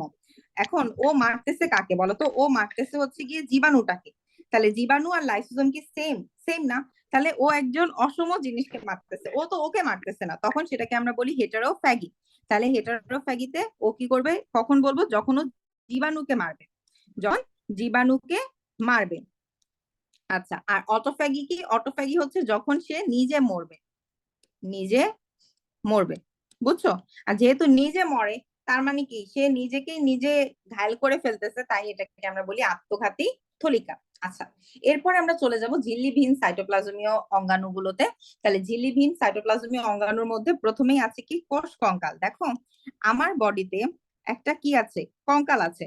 তোমরা যদি কখনো ইনশাল্লাহ মেডিকেলে পড়ো, তুমি ফার্স্ট ইয়ারেই কি করবে? একটা বোনস কিনে ফেলবে, এবং রিয়েল বোনস, আসল মানুষের, মানে আসল মানুষটা মরে গেছে এরকম একটা মানুষের বোনস।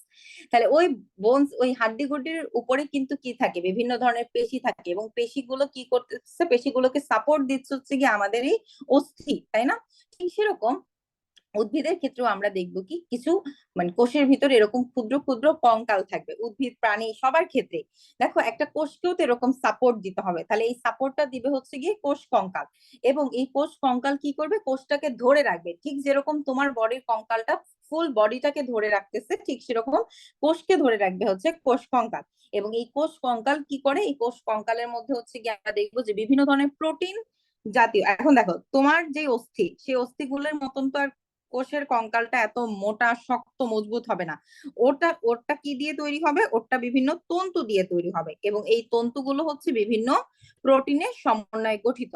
আর এই প্রোটিন তন্তুগুলোর বিভিন্ন নাম আছে। কি কি নাম?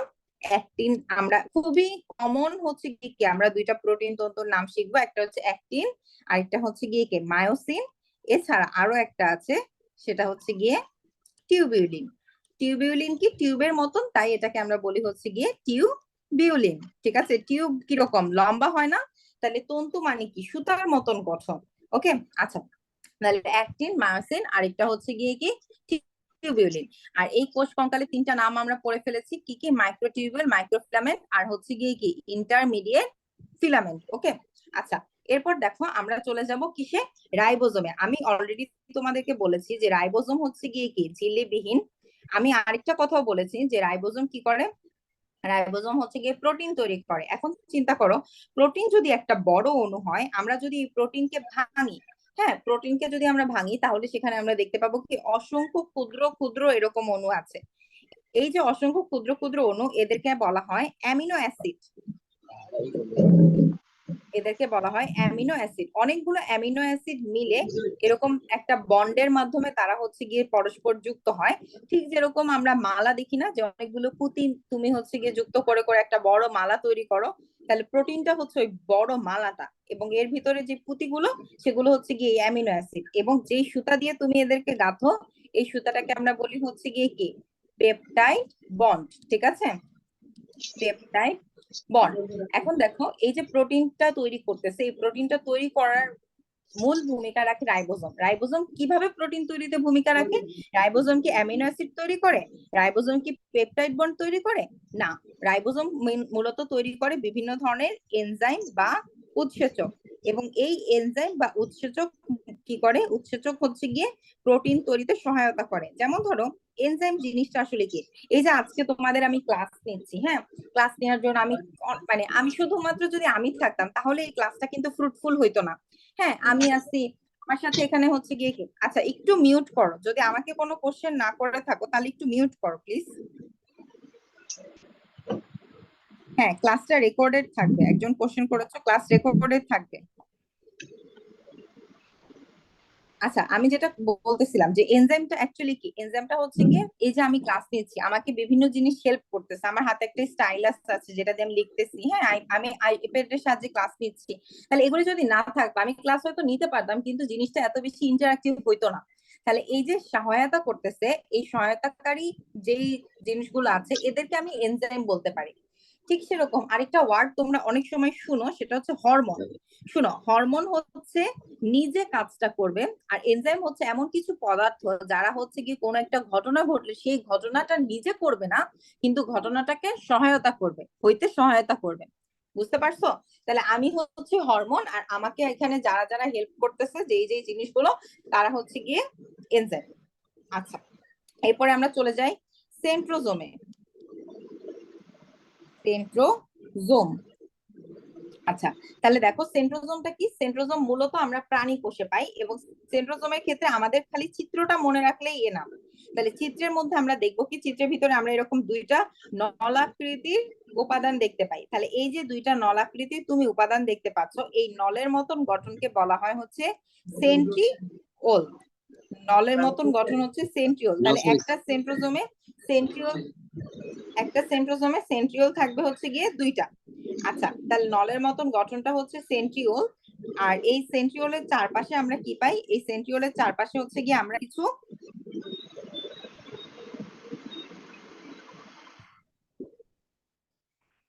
আচ্ছা, নলের মতন গঠনটা হচ্ছে গিয়ে সেন্ট্রিওল, আর এই সেন্ট্রিওলের চারপাশে আমরা একটা তরল উপাদান পাই। সেই তরল উপাদানটাকে কি বলা হয়? সেই তরল উপাদানটাকে বলা হয় হচ্ছে সেন্ট্রোস্ফিয়ার। ঠিক আছে, সেন্ট্রোস্ফিয়ার। তাহলে এই সেন্ট্রিওল আর সেন্ট্রোস্ফিয়ার দুইটা জিনিস মিলাই হবে হচ্ছে গিয়ে কি সেন্ট্রোজোম। এবং এটা মূলত আমরা পাবো হচ্ছে গিয়ে কি প্রাণী কোষে। তাহলে আমাদের মনে রাখতে হবে যে একটা সেন্ট্রোজোমের মধ্যে দুইটা জিনিস থাকে, সেন্ট্রোস্ফিয়ার আর হচ্ছে গিয়ে কি সেন্ট্রিওল। এবং সেন্ট্রিওল কয়টা থাকে? সেন্ট্রিওল থাকে দুইটা। ওকে, এরপরে আমাদের গুরুত্বপূর্ণ একটা কোষীয় অঙ্গাণু আছে, সেটা হচ্ছে গিয়ে কি নিউক্লিয়াস, তাই না? আচ্ছা, যেটাকে আমরা হচ্ছে গিয়ে কি মানে একদম শুরুতে যেটা নিয়ে আমরা আলোচনা করেছিলাম। তাহলে একটা নিউক্লিয়াসের ক্ষেত্রে কি কি থাকবে? সবচেয়ে বাইরে থাকবে হচ্ছে গিয়ে নিউক্লিয়াসের চারপাশে একটা ঝিল্লি থাকবে। এখন এই যে ঝিল্লি থাকবে, এই ঝিল্লির ভিতরে আমরা কি দেখবো? এই ঝিল্লির ভিতরে আমরা দেখবো হচ্ছে গিয়ে, আচ্ছা আমাকে বলো তো, তোমাকে যদি মানে আচ্ছা থাক, ওইটা আমি পরে জিজ্ঞেস করতেছি। আচ্ছা, সবচেয়ে বাইরে থাকবে হচ্ছে ঝিল্লি। তাহলে এই যে ঝিল্লি আছে, এই ঝিল্লির ভিতরে আমরা কিছু ছিদ্র দেখতে পাই। এই ছিদ্রগুলোকে আমরা বলি হচ্ছে গিয়ে নিউক্লিয়ার রন্ধ্র। তাহলে দেখো, নিউক্লিয়ার রন্ধ্র কিন্তু নিউক্লিয়ার ঝিল্লির একটা উপাদান।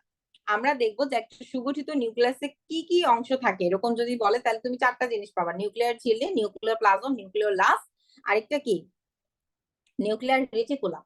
আচ্ছা, আর নিউক্লিয়ার ঝিল্লির ভিতরে আমরা কি পাবো? কিছু ছিদ্র পাবো। এই ছিদ্রগুলোকে আমরা বলি হচ্ছে গিয়ে নিউক্লিয়ার রন্ধ্র। ঠিক আছে? তাহলে নিউক্লিয়ার ঝিল্লির ভিতরে থাকে হচ্ছে নিউক্লিয়ার রন্ধ্র। এটা কিন্তু আলাদা করে নিউক্লিয়াসের কোনো উপাদান আমরা ওভাবে বলি না। ঠিক আছে? আচ্ছা, এরপরে দেখো, এর মধ্যে আমরা হচ্ছে গিয়ে ওই যে তরল উপাদান আমি বলছি, তরল উপাদান প্লাজম, কোনো কিছু নামের শেষে যদি প্লাজম থাকে তাহলে তুমি বুঝে নিবা যে এটা একটা তরল উপাদানকে বোঝানো হচ্ছে। তাহলে নিউক্লিয়াসের ভিতরে আমরা কি পাবো? নিউক্লিয় প্লাজম, নিউক্লিয় প্লাজম। এবং নিউক্লিয়াসের ভিতরে একটা বড় জিনিস যেটা আমরা পাই সেটা হচ্ছে গিয়ে কি একটা নিউক্লিওলাস। এবং এই নিউক্লিওলাসের মধ্যে দুইটা জিনিস থাকে যেটা আমাদের জানতে হবে, সেটা হচ্ছে আরএনএ ও প্রোটিন।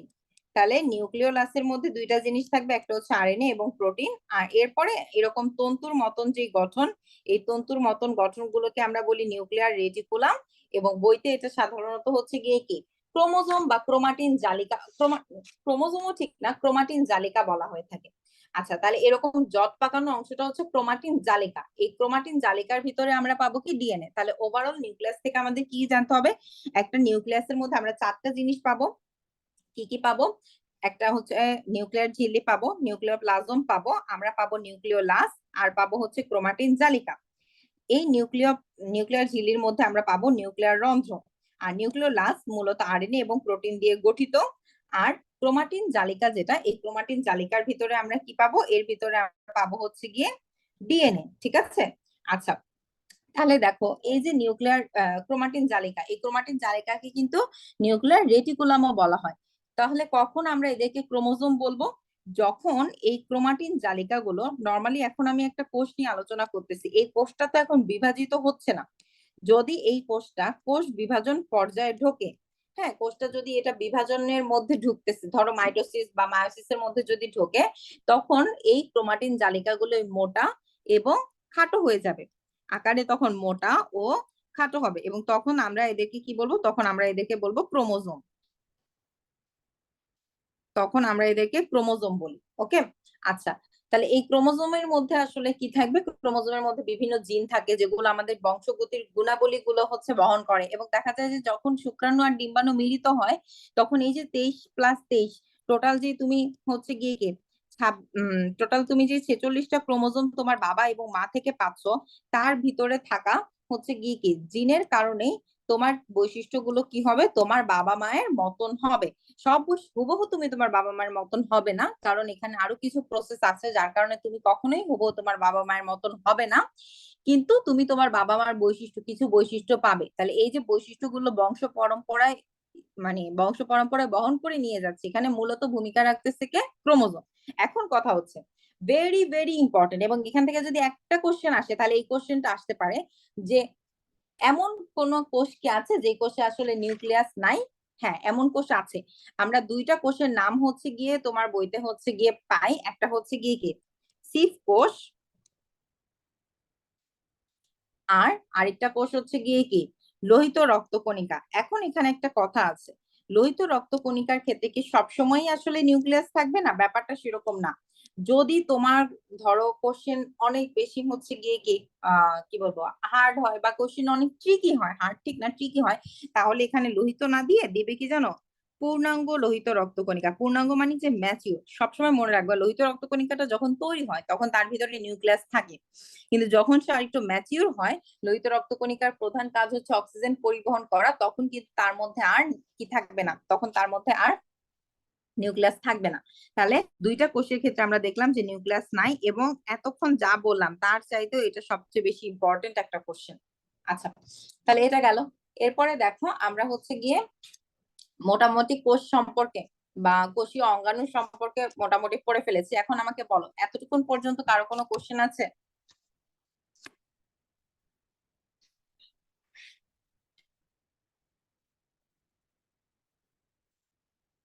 আচ্ছা, কারো কোনো কোশ্চেন নাই, তাহলে আমরা এখন চলে যাব কোথায়? আমরা এখন পড়বো হচ্ছে গিয়ে টিস্যু নিয়ে। এখন কথা হচ্ছে টিস্যু কি।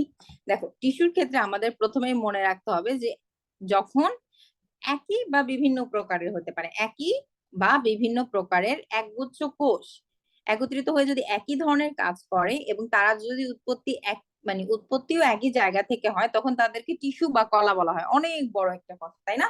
তাহলে আমরা এখন কি পড়বো? টিস্যু। তাহলে আমি এটাকে একটু সংক্ষিপ্ত করে দিচ্ছি, মানে একটু ভাগ ভাগ করে দিচ্ছি, তাহলে তোমাদের জন্য সুবিধা হবে। তাহলে এখানে কি হবে? এরা হচ্ছে গিয়ে একই বা বিভিন্ন প্রকারের, আমরা অলরেডি জানি যে অনেকগুলো কোষ মিলে হচ্ছে গিয়ে কি টিস্যু গঠন করে, একই বা বিভিন্ন প্রকারের হতে পারে। তারা সবসময় কি হবে? এক গুচ্ছ, মানে একটা কোষ কখনো টিস্যু গঠন করতে পারবে না, এক গুচ্ছ হতে হবে। এবং তাদের কি হবে? তারা কি করবে? একই ধরনের কাজ করবে, একই কাজ করবে। যেমন ধরো তুমি একটা কারখানার মধ্যে যদি চিন্তা করো, একটা কারখানায় ধরো এটা কোন একটা তেলের সারের কারখানা বা চিনির কারখানা, সেখানে অনেকগুলো মানুষ কাজ করতেছে। তাহলে এই যে মানুষের একটা ইউনিট, এটাকে আমরা বলবো হচ্ছে গিয়ে টিস্যু। আর ইন্ডিভিজুয়ালি যে মানুষগুলি, তাদেরকে আমরা কি বলবো? তাদেরকে আমরা বলবো কোষ। তাহলে দেখো, এরা সবাই মানুষ, হুম, এবং সবাই তারা একগুচ্ছ মানুষ, তারা সবাই মিলে কি করতেছে? চিনির কারখানায় চিনি তৈরি করতেছে। তাহলে তারা সবাই একই ধরনের কাজ করতেছে। আচ্ছা, এবং তাদের কি হইতে হবে? এখানে অবশ্যই একটা জিনিস মাথায় রাখতে হবে, যে যেই কোষগুলো মিলে এই টিস্যুটা গঠন করতেছে, তাদের উৎপত্তি কি হবে? উৎপত্তি হবে হচ্ছে গিয়ে অভিন্ন, মানে একই জায়গা থেকে উৎপত্তি হতে হবে। এখন এই উৎপত্তি অভিন্ন বলতে গেলে আসলে এখানে এই উৎপত্তি দিয়ে আসলে কি বোঝানো হচ্ছে? তোমার একদম জীবনের শুরুতে তোমার আসলে বডির ভিতরে শুধুমাত্র কোষ ছিল, ঠিক আছে? এবং কোষের, মানুষের ক্ষেত্রে সবসময় মনে রাখবা, মানুষ হচ্ছে ত্রিস্তরী প্রাণী। ঠিক আছে, আমরা হচ্ছে ত্রিস্তরী প্রাণী। কেন?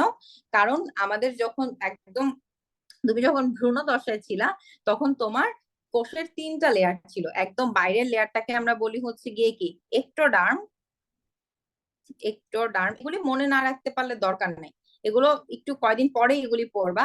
তারপর মাঝখানে লেয়ারটাকে আমরা বলবো হচ্ছে মেসোডার্ম, আর একদম ভিতরের লেয়ারটাকে আমরা বলি এন্ডোডার্ম। তাহলে এগুলি মূলত কোষের লেয়ার। এই তিনটা লেয়ার থেকে পরবর্তীতে তোমার সকল কোষ, অঙ্গ প্রত্যঙ্গ তৈরি হয়েছে। তাহলে কোনো একটা, ধরো অনেকগুলি কোষ যারা হচ্ছে গিয়ে কি এক্টোডার্ম থেকে উদ্ভূত, তারা মিলে একটা টিস্যু গঠন করতে পারে। যদি একটা কোষ এক্টোডার্ম, একটা কোষ মেসোডার্ম, একটা কোষ এন্ডোডার্ম থেকে তৈরি, মানে উৎপত্তি হয়, পরবর্তীতে তারা কোষ গঠন করলো, তারা কখনোই টিস্যু গঠন করতে পারবে না, কারণ তাদের উৎপত্তি ভিন্ন স্তর থেকে হয়েছে। ঠিক আছে, তাই এখানে উৎপত্তি দিয়ে বোঝানো হচ্ছে যে সেম লেয়ার থেকে হইতে হবে। ওকে, এখন দেখো, এই টিস্যুকে আবার হচ্ছে গিয়ে কি করতে পারি? আমরা এই টিস্যুকে আমরা ভাগ করতে পারি। কিভাবে ভাগ করতে পারি? যে টিস্যুটা আসলে কি টিস্যুর ভিতরে থাকা কোষগুলো কি আসলে বিভাজিত হচ্ছে কি হচ্ছে না। যদি টিস্যুর ভিতরে থাকা কোষগুলো বিভাজিত হতে না পারে, তাহলে তাদেরকে আমরা কি বলবো? তাদেরকে আমরা বলবো স্থায়ী টিস্যু। আর যদি তারা বিভাজিত হয়, তখন তাদেরকে আমরা বলবো কি ভাজক টিস্যু।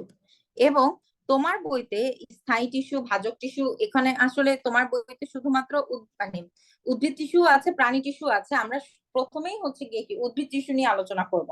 তাহলে দেখো, এই যে আমরা পড়লাম স্থায়ী টিস্যু এবং ভাজক টিস্যু, এই স্থায়ী টিস্যু গুলো হচ্ছে গিয়ে কি হতে পারে না? বিভাজিত হতে পারে না। আর ভাজক টিস্যু গুলো হচ্ছে বিভাজিত হতে পারে। আচ্ছা, এরপরে দেখো, উদ্ভিদ টিস্যুর কথা যদি আমরা বলি, উদ্ভিদ টিস্যুকে আমরা কি করতে পারি? আমরা তিনটা ভাগে ভাগ করতে পারি। উদ্ভিদ টিস্যুকে আমরা তিনটা ভাগে ভাগ করতে পারি। কি কি? একটা হচ্ছে গিয়ে সরল, সরল টিস্যুর ক্ষেত্রে কি হবে? সরল টিস্যুর ক্ষেত্রে হচ্ছে গিয়ে এখানে কোষগুলো দেখতে সেম হবে, ঠিক আছে। এবং এরপরে হচ্ছে গিয়ে কি জটিল, এবং সবশেষে আমরা পাই হচ্ছে গিয়ে কি নিঃস্রাবী। নিঃস্রাবী, ওকে। তাহলে দেখো এই সরল টিস্যুকে আবার আমরা কয়েকটা ভাগে ভাগ করব। এই সরল টিস্যুকে আবার আমরা 3টা ভাগে ভাগ করতে পারি। তাহলে কি কি এবং কোন ভাগ থেকে তোমার আসলে কি কি পড়া লাগবে আমি জাস্ট একই সাথে লিখে দিব, তোমরা ওগুলি শুধু পড়লেই হয়ে যাবে। তাহলে সরল টিস্যুর মধ্যে আবার 3 ধরনের আছে। এরা কি প্যারেনকাইমা, এরপর হচ্ছে গিয়ে কি কোলেনকাইমা, এবং সবশেষে আমরা পাবো হচ্ছে গিয়ে কি স্ক্লেরেনকাইমা। স্ক্লেরেনকাইমা, ওকে। আচ্ছা, এখন দেখো এখান থেকে তুমি কি কি পড়বে। দেখো প্রথমে আমরা পড়বো হচ্ছে গিয়ে কি প্যারেনকাইমা। তাহলে প্যারেনকাইমার ক্ষেত্রে হচ্ছে গিয়ে কি সবসময় মনে রাখবা পতে প্যারেনকাইমা, তার মানে প্যারেনকাইমা হচ্ছে পাতলা, পাতলা। এবং এই পতে যেহেতু প্যারেনকাইমা, প্যারেনকাইমার ক্ষেত্রে মনে রাখতে হবে প্যারেনকাইমা পতে, প্যারেনকাইমা পতে হচ্ছে পাতলা, এবং প্যারেনকাইমার মধ্যে কি থাকবে? প্রোটোপ্লাজম পূর্ণ থাকবে, অনেক বেশি প্রোটোপ্লাজম থাকবে। প্রোটোপ্লাজম পূর্ণ, দেখো প প প প, মানে শুধু প দিয়ে মনে রাখলেই হচ্ছে গিয়ে প্যারেনকাইমার অর্ধেক জিনিস হচ্ছে গিয়ে তোমার পড়া হয়ে যায়। আচ্ছা, এখন যেহেতু হচ্ছে গিয়ে কি প্যারেনকাইমা পাতলা, এতটুকুন পড়লেই আপাতত হইতেছে। এরপর প্যারেনকাইমার কাজটা আমাদের করতে হবে। প্যারেনকাইমার কাজটা হচ্ছে গিয়ে কি ও খাদ্য প্রস্তুত করবে। তুমি অনেক ধরো তুমি যাকে তুমি রান্নার কাজ দিচ্ছ, সে যদি রান্না একটু বেশি করে ফেলে, তখন সে কি করবে? সেই অতিরিক্ত রান্নাটাকে তুমি তখন কি করবা বলো তো? ফ্রিজে রেখে দিবা। তাহলে ও যখন খাদ্য প্রস্তুত করছে, সে একটু বেশি করে ফেলছে, তখন সে সেই খাদ্যটাকে কি করে সঞ্চয় করে রাখে পরবর্তীতে খাওয়ার জন্য। এবং সে কি করে খাদ্য নিজে তৈরি করে শুধু নিজেই খাবে? নিজেই খাবে না, সে চারপাশে এগুলিকে পাঠাবে। তাহলে সেটাকে আমরা বলি কি খাদ্য পরিবহন। তাহলে প্রস্তুত, পরিবহন এবং সঞ্চয়, এবং এখানেও দেখো প প, তাহলে প প দিয়ে অনেক কিছু মনে রাখা যায় প্যারেনকাইমা। আরেকটা মোস্ট ইম্পর্টেন্ট যেই তথ্য তোমাদের মনে রাখতে হবে প্যারেনকাইমা নিয়ে, সেটা হচ্ছে গিয়ে কি অনেক সময় জলজ যে উদ্ভিদগুলি থাকে যেগুলো পানির নিচে থাকে বা পানিতে থাকে, ওগুলোর ভিতরে হচ্ছে গিয়ে কি প্যারেনকাইমা কি করে? প্যারেনকাইমা ধরে মানে ওইগুলোর মধ্যে বায়ু কুঠুরি যুক্ত এক ধরনের প্যারেনকাইমা পাওয়া যায়। বায়ু কুঠুরি মানে হচ্ছে গিয়ে কি বড় গোল গোল এরকম কুঠুরির মতন থাকবে, যেগুলোর ভিতরে এয়ার ধরে রাখবে, ঠিক আছে। কারণ এয়ার ধরে রাখবে, এবং এই ধরনের প্যারেনকাইমা গুলোকে আমরা বলি হচ্ছে অ্যারেনকাইমা। তাহলে অ্যারেনকাইমা কি? বায়ু কুঠুরি যুক্ত প্যারেনকাইমাকে আমরা বলি অ্যারেনকাইমা। এটা কিন্তু নাম দেখেই বোঝা যায়, তাই না? অ্যারেন, অ্যারেন কথাটা আসছে কি থেকে? অ্যারেন কথাটা আসছে এয়ার থেকে। এয়ার মানে বায়ু, তার মানে বায়ু কুঠুরি যুক্ত যে প্যারেনকাইমা সেটাকে আমরা কি বলবো? অ্যারেনকাইমা, ওকে। তাহলে প্যারেনকাইমা নিয়ে আমাদের পড়া শেষ এতটুকুন। মানে এই জিনিসগুলো এভাবে পড়লে দেখবা কি তোমার মনে থাকতেছে ভালো। এরপর দেখো কোলেনকাইমা। কোলেনকাইমার ক্ষেত্রে আমাদের মনে রাখতে হবে যে এটা হচ্ছে গিয়ে কি এটা মূলত হচ্ছে পাতার যেই শিরা, তারপরে হচ্ছে গিয়ে কি পাতার বৃন্ত, এগুলোতে পাওয়া যায়। এটাও তোমাদের এত বেশি ইম্পর্টেন্ট না, জাস্ট একটু মনে রাখবো যে এরা হচ্ছে অসমভাবে পুরু। অসমভাবে পুরু মানে কি? তুমি এটা বেস্ট হয় তুমি তোমার বইয়ের যদি ছবিগুলো দেখো। আমরা যখন প্যারেনকাইমার ছবি দেখবো, প্যারেনকাইমা গুলো মনে করো কোষগুলো এরকম এরকম, এবং তাদের মধ্যে হচ্ছে গিয়ে কি দেখা যাবে যে একটা কোষের সাথে হচ্ছে গিয়ে কি আরেকটা কোষ লেগে আছে, কিন্তু তারপরও মাঝখানে একটা গ্যাপ আছে, ঠিক আছে। এরপর আমরা যখন কোলেনকাইমা দেখবো, কোলেনকাইমার ক্ষেত্রে হচ্ছে গিয়ে আমরা দেখবো কি যে এই কোষগুলোর ক্ষেত্রে কোষ প্রাচীরটা অনেক বেশি মোটা। প্যারেনকাইমার ক্ষেত্রে কোষ প্রাচীর পাতলা, খুবই পাতলা, একদম থিন একটা লেয়ার। আর কোলেনকাইমার ক্ষেত্রে দেখা যাবে কি মনে করো এটা ধরো একটা কোষ, হ্যাঁ, তারপরে এর পাশে হচ্ছে কি এরকম আরেকটা কোষ, এবং এখানে মোটা একটা কোষ প্রাচীর আছে। দেখো কোষ প্রাচীরের লেয়ারটা এখানে অনেক বেশি মোটা থাকবে, এবং মোটাটা অসমভাবে পুরো এক এক জায়গায় এক এক রকম, ঠিক আছে। আচ্ছা, এরা মূলত খাদ্য প্রস্তুতে হচ্ছে গিয়ে সহায়তা করে।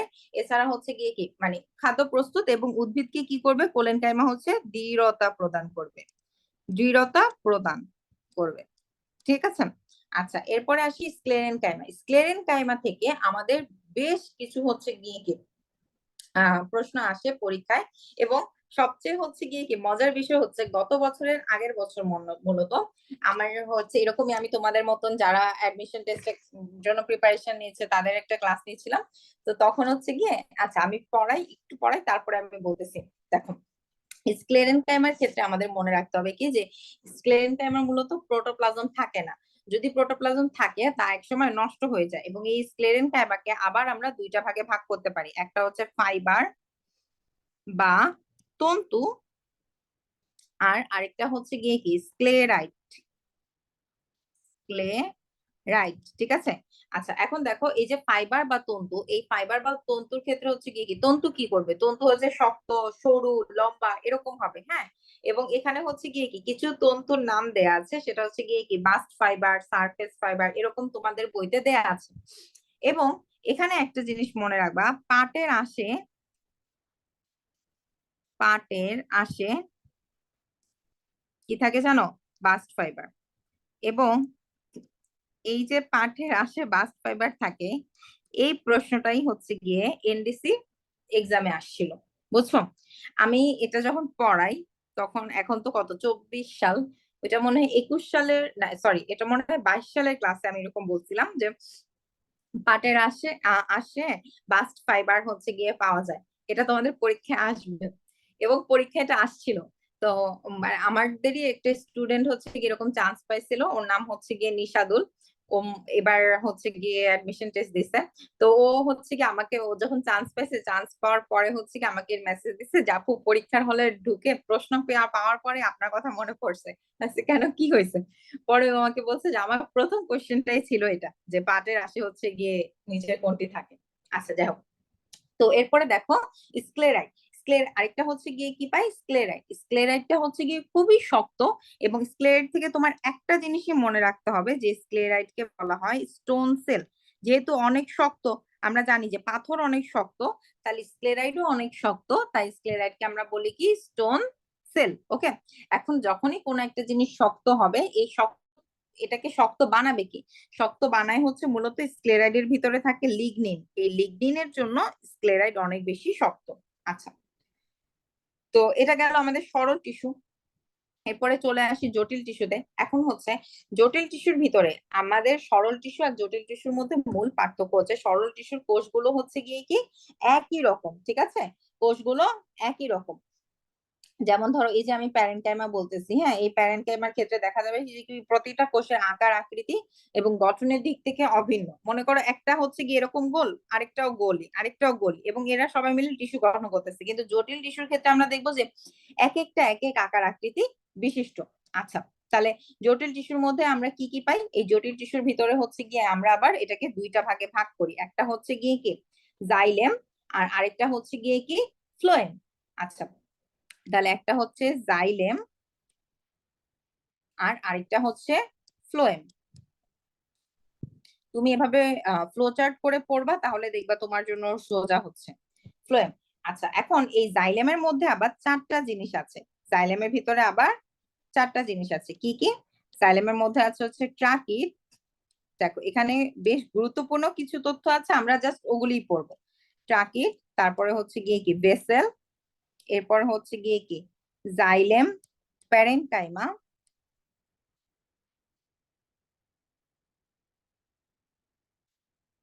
আরেকটা হচ্ছে গিয়ে কি জাইলেম ফাইবার। ওকে, আচ্ছা, আর এই ফ্লোয়েমের মধ্যেও আবার হচ্ছে গিয়ে কি আমরা চারটা জিনিস পাই। একটা হচ্ছে সিভ কোষ। সিভ কোষ থেকে যদি একটা প্রশ্ন আসে তাহলে সেটা হচ্ছে গিয়ে সিভ কোষে কি নাই, নিউক্লিয়াস নাই। এরপরে সিভ কোষের সাথে ওর সঙ্গী হিসেবে থাকে যেই কোষটা, সেটা হচ্ছে সঙ্গী কোষ। এরপরে থাকবে হচ্ছে গিয়ে কি ফ্লোয়েম, প্যারেনকাইমা, আমি আর পুরো ওয়ার্ডটা লিখলাম না, আরেকটা হচ্ছে গিয়ে কি ফ্লোয়েম ফাইবার। ঠিক আছে, এখন দেখো এখানে আমাদের মনে রাখতে হবে যে জাইলেম কি করে আর ফ্লোয়েম কি করে। এরা মূলত উদ্ভিদের পরিবহন টিস্যু। এখন পরিবহন টিস্যুটা আসলে কি, এই যে উদ্ভিদ পাতায় খাবার তৈরি করবে, হ্যাঁ, এই পাতার খাবারটা আসলে কি করবে, উদ্ভিদের বডির বিভিন্ন জায়গায় আসলে পৌঁছে দেওয়া প্রয়োজন। তাহলে এই পৌঁছে দেওয়ার কাজটাই করবে হচ্ছে গিয়ে কি এই জাইলেম এবং ফ্লোয়েম। এখন দেখো পাতায় খাবারটা কিভাবে তৈরি করে, আমরা জানি যে সূর্যের আলোর উপস্থিতিতে পাতায় হচ্ছে গিয়ে কি পাতার ক্লোরোফিলের সাহায্যে কি হয়, শর্করা জাতীয় খাবার হচ্ছে গিয়ে তৈরি হয়। তাহলে পাতার মধ্যে আছে কি কি, ক্লোরোফিল। হ্যাঁ, এখান থেকে বাইরে থেকে আসতেছে সূর্যের আলো, মাটি থেকে গাছ কি গ্রহণ করতেছে, পানি গ্রহণ করতেছে, আর পরিবেশ থেকে নিচ্ছে কি, কার্বন ডাই অক্সাইড। তাহলে এই যে পানিটা একটা উদ্ভিদের শিকড় দিয়ে বা মূল দিয়ে উঠে একেবারে শীর্ষে যে পৌঁছাচ্ছে, তাহলে এখানে হচ্ছে গিয়ে এই যে শীর্ষে যে যাবে, এই শীর্ষে যাওয়ার জন্য কি লাগবে, এই শীর্ষে যাওয়ার জন্য হচ্ছে একটা পরিবহন মাধ্যম প্রয়োজন। এই পরিবহনের কাজ করবে হচ্ছে গিয়ে যেই টিস্যুগুলি, তাদেরকে আমরা জাইলেম এবং ফ্লোয়েম বলবো। এখন দুইটা জিনিস দেখো, একটা হচ্ছে গিয়ে কি পাতায় তৈরি খাদ্যটা বিভিন্ন অংশে পৌঁছানো, আর আরেকটা হচ্ছে গিয়ে কি এই মূল থেকে পানিটা হচ্ছে গিয়ে পাতায় পৌঁছানো। তাহলে এই মূল থেকে পানি, পানির আরেক নাম কি, জল, তাই না? আচ্ছা, অনেকে হয়তো মনে মনে বলছো যে পানির আরেক নাম জীবন। তো এখন জীবন না, পানির আরেক নাম জল। তাহলে জতে হচ্ছে গিয়ে কি জাইলেম, আর জল হচ্ছে গিয়ে কি পানি। তাহলে পানি, পাতায় পানি পরিবহনটা করবে কে, জাইলেম। আর ফুড বা পাতায় যে খাবারটা তৈরি হয়, ফুডকে আমরা কি মানে খাবারকে আমরা কি বলি, ফুড, তাই না? এফে হচ্ছে ফতে হচ্ছে ফুড, আর ফতে হচ্ছে ফ্লোয়েম। তাহলে ফ্লোয়েমটা কি করবে, পাতায় তৈরি খাবারটাকে বিভিন্ন অংশে পৌঁছে দিবে। ওকে, আচ্ছা। এখন দেখো, ট্রাকিট থেকে আমাদের তেমন কিছু পড়ার প্রয়োজন নাই, ভেসেল থেকে আমাদের জন্য প্রয়োজন আছে। ভেসেল থেকে আমাদের যে জিনিসটা জানতে হবে সেটা হচ্ছে গিয়ে কি, যে আমরা হচ্ছে গিয়ে সকল ধরনের, হ্যাঁ, ভেসেল মূলত আমরা কোথায় পাই, ভেসেল মূলত আমরা যে উদ্ভিদগুলো হচ্ছে আবৃতবীজী উদ্ভিদ, এই আবৃতবীজী উদ্ভিদগুলির ভিতরে হচ্ছে গিয়ে কি আমরা ভেসেল পাবো।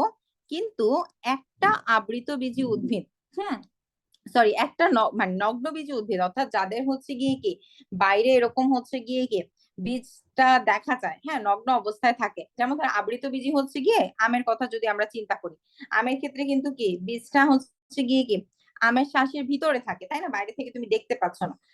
এরা হচ্ছে গিয়ে আবৃতবীজী, আর নগ্নবীজী হচ্ছে বাইরেই তুমি বীজ দেখতে পাবে। তাহলে এরকম নগ্নবীজী উদ্ভিদের মধ্যে সাধারণত বেসেল থাকে না। তাহলে একটা মাত্র নগ্নবীজী উদ্ভিদের মধ্যে আমরা বেসেল পাবো, সেই নগ্নবীজী উদ্ভিদটার নাম হচ্ছে গিয়ে কি, নাম হচ্ছে গিয়ে নিটাম। নিটাম হচ্ছে একমাত্র নগ্নবীজী উদ্ভিদ যাদের মধ্যে বেসেল আছে।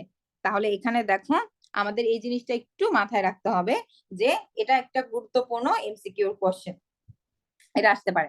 আচ্ছা, এরপরে হচ্ছে গিয়ে কি জাইলেম প্যারেনকাইমা, আরেকটা হচ্ছে গিয়ে কি জাইলেম প্যারেনকাইমার আরেকটা নাম হচ্ছে গিয়ে কি উড প্যারেনকাইমা। আর এরপর আছে হচ্ছে গিয়ে কি জাইলেম ফাইবার। এখান থেকে আসলে তেমন ইম্পর্টেন্ট কিছু নাই, তেমন কিছু না পড়লেও চলবে। আচ্ছা, এরপরে আমরা চলে আসি ফ্লোয়েমে। ফ্লোয়েমের ক্ষেত্রে আমরা প্রথমেই হচ্ছে গিয়ে কি সিভ কোষ, বা এটার আরেকটা নাম হচ্ছে গিয়ে কি সিভ নল। সিভ নলের ক্ষেত্রে আমরা কি মনে রাখবো, যে এখানে কি নাই, নিউক্লিয়াস নাই, নিউক্লিয়াস নেই। আচ্ছা, এরপরে এর সাথেই কি থাকবে, এর সাথে থাকবে হচ্ছে গিয়ে সঙ্গী কোষ। আর ফ্লোয়েম প্যারেনকাইমার ক্ষেত্রে হচ্ছে গিয়ে কি আমরা একটু মনে রাখবো, কিছু উদ্ভিদের নাম দেয়া আছে, যেমন ধরো ফার্ন, তারপর নগ্নবীজী, দ্বিবীজপত্রী, এদের উদ্ভিদের মধ্যে হচ্ছে গিয়ে কি ফ্লোয়েম প্যারেনকাইমাটা থাকে। এখন কথা হচ্ছে তোমার এত কিছু জানার দরকার নেই, তুমি জাস্ট একটা জিনিস মনে রাখবা যে একবীজপত্রী উদ্ভিদ, একবীজপত্রী উদ্ভিদ যারা, তাদের ক্ষেত্রে ফ্লোয়েম প্যারেনকাইমা নাই। তাহলে কাদের ক্ষেত্রে ফ্লোয়েম প্যারেনকাইমা নাই, একবীজপত্রীর ক্ষেত্রে। আমরা যখন হচ্ছে গিয়ে কি ভেসেল পড়লাম, তখন সেখানে আমরা পড়লাম যে সব আবৃতবীজীর ক্ষেত্রে হচ্ছে ভেসেল থাকে, নগ্নবীজীর ক্ষেত্রে ভেসেল থাকে না সাধারণত, একটা মাত্র নগ্নবীজী নিটাম, তার ক্ষেত্রে ভেসেল থাকবে। আর এখানে আমরা দেখবো যে একবীজপত্রীতে ফ্লোয়েম প্যারেনকাইমা নাই, এবং এগুলিই কিন্তু কি, এগুলি হচ্ছে গিয়ে আমাদের জন্য ইম্পর্টেন্ট। আর ফ্লোয়েম ফাইবারের মধ্যে তোমরা সেই বিখ্যাত এমসিকিউ লাইনটা পেয়ে যাবা যে পাটের আঁশ হচ্ছে গিয়ে এক ধরনের বাস্ট ফাইবার। ওকে, তাহলে এর মাধ্যমে হচ্ছে আমাদের উদ্ভিদ টিস্যুটা শেষ। এবার আমরা চলে যাব ডিরেক্ট প্রাণী টিস্যুতে। আচ্ছা, এতটুকুন পর্যন্ত কারো কোনো কোশ্চেন আছে?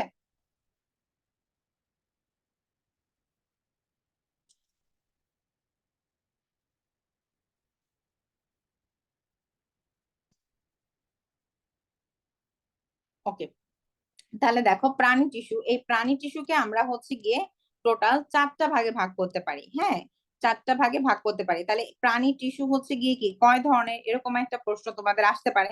তাহলে প্রাণী টিস্যু হচ্ছে 4 ধরনের। একদম সবচেয়ে বাইরে আমাদের বডির যে আবরণী তৈরি করবে, তাদেরকে আমরা বলবো কি আবরণী টিস্যু। ওকে, এরপরে আমাদের, আমি বলছি যে আমাদের অস্থি থাকে, হ্যাঁ, আমাদের যে মেইন কঙ্কালটা আছে, অর্থাৎ আমাদের যে হাড্ডি গুড্ডি, তার উপরে কিছু কি থাকবে, তার উপরে হচ্ছে গিয়ে পেশি থাকবে। এই পেশিগুলো পেশি মূলত তোমরা যেটাকে মাংস বলো বা আমরা যেটাকে মাংস বলি ওইটাই হচ্ছে পেশি। তাহলে পেশিগুলো কিন্তু এক ধরনের টিস্যু, সেটা হচ্ছে পেশি টিস্যু। আর এরপরে আরেকটা টিস্যু আমরা পাই, সেটা হচ্ছে গিয়ে কি যোজক টিস্যু। ওকে, যোজক টিস্যু। আর সবশেষে আমরা পাবো হচ্ছে গিয়ে কি স্নায়ু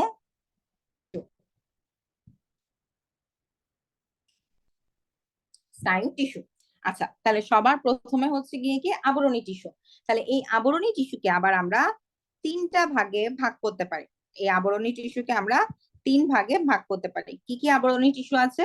সবার প্রথমে হচ্ছে স্কোয়ামাস।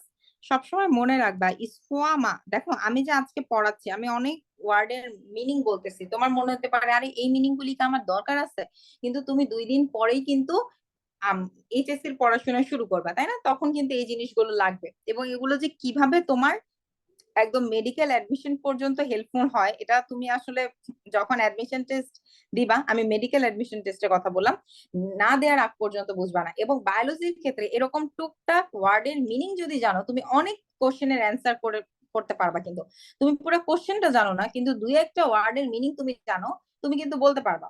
যেমন ধরো আমরা একটা আজকে আমি একটা কথা বলছি, কি বলছি? যেমন ধরো আমি বললাম যে ক্যারিয়ন মানে হচ্ছে নিউক্লিয়াস, আমি তোমাকে আজকে বলছি। এখন ধরো তোমার একটা প্রশ্ন আসলো যে নিউক্লিয়াসের বিভাজনকে কি বলা হয়। এখন ধরো তুমি জানো যে নিউক্লিয়াসের বিভাজনকে বলা হয় ক্যারিওকাইনেসিস। এখন কেউ একজন হচ্ছে গিয়ে কি বায়োলজি অত পছন্দ করে না, ও জানে না যে নিউক্লিয়াসের বিভাজনকে ক্যারিওকাইনেসিস বলে, কিন্তু ও আমার আজকের ক্লাসটা করছে। তার তখন মাথায় একটা জিনিস থাকলো যে আচ্ছা আমি তো আপুর ক্লাস করছিলাম, এই ক্যারিওকাইনেসিস ওয়ার্ডটা আমার এত পরিচিত লাগতেছে কেন? আচ্ছা আমি তো আপুর ক্লাস করছিলাম, আপু ক্যারিয়ন নিয়ে একটা কথা বলছিল যে ক্যারিয়ন মানে নিউক্লিয়াস। তাহলে যখন ও এই জিনিসটা ভাববে যে আচ্ছা ক্যারিয়ন মানে তো নিউক্লিয়াস বলছিল, তাহলে নিউক্লিয়াসের বিভাজন কি ক্যারিওকাইনেসিস হতে পারে?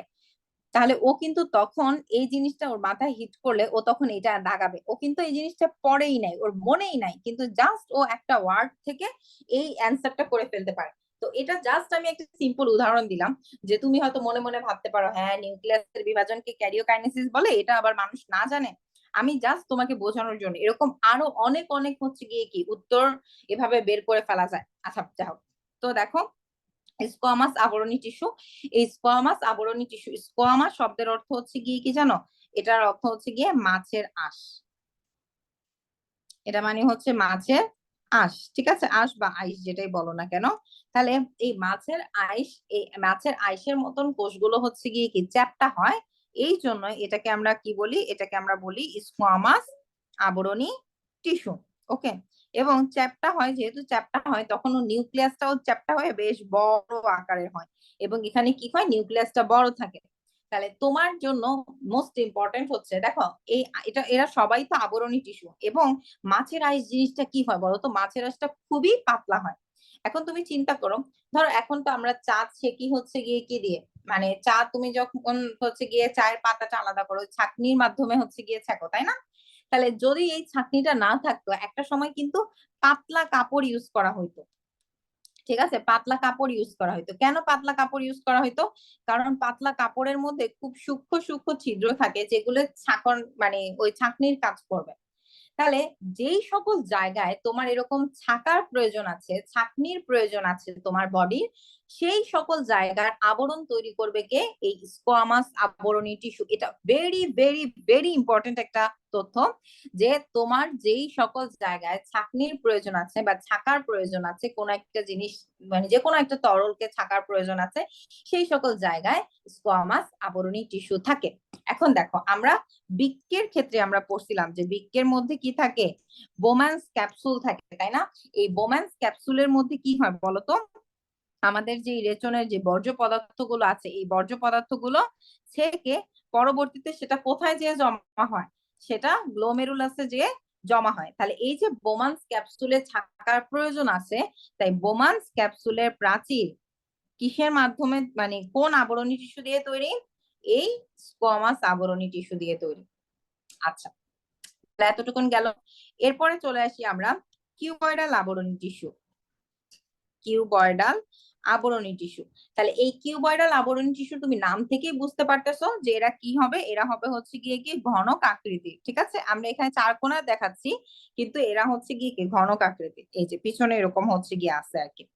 যাই হোক, তো ঘনক আকৃতির এবং ঘনক্ষেত্রাকারের জন্য এদেরকে আমরা বলি হচ্ছে কিউবয়েডাল আবরণী টিস্যু। যেহেতু ঘন আকৃতির তার মানে হচ্ছে গিয়ে কি এদের দৈর্ঘ্য, প্রস্থ এবং উচ্চতা কি হবে, দৈর্ঘ্য, প্রস্থ এবং উচ্চতা সমান হবে। ওকে, আচ্ছা এখন দেখো এদেরকে আমরা কোথায় পাবো, এদেরকে আমরা পাবো হচ্ছে গিয়ে বৃক্কের সংগ্রাহী নালিকার ভিতরে। এবং মূলত এরা তো যেহেতু আবরণী টিস্যু তাই এরা আবরণের তো কাজ করবেই, এবং এখানে একটা জিনিস মনে রাখতে হবে যে এরা হচ্ছে গিয়ে পরিশোষণের কাজ করে, পরিশোষণের কাজ করে।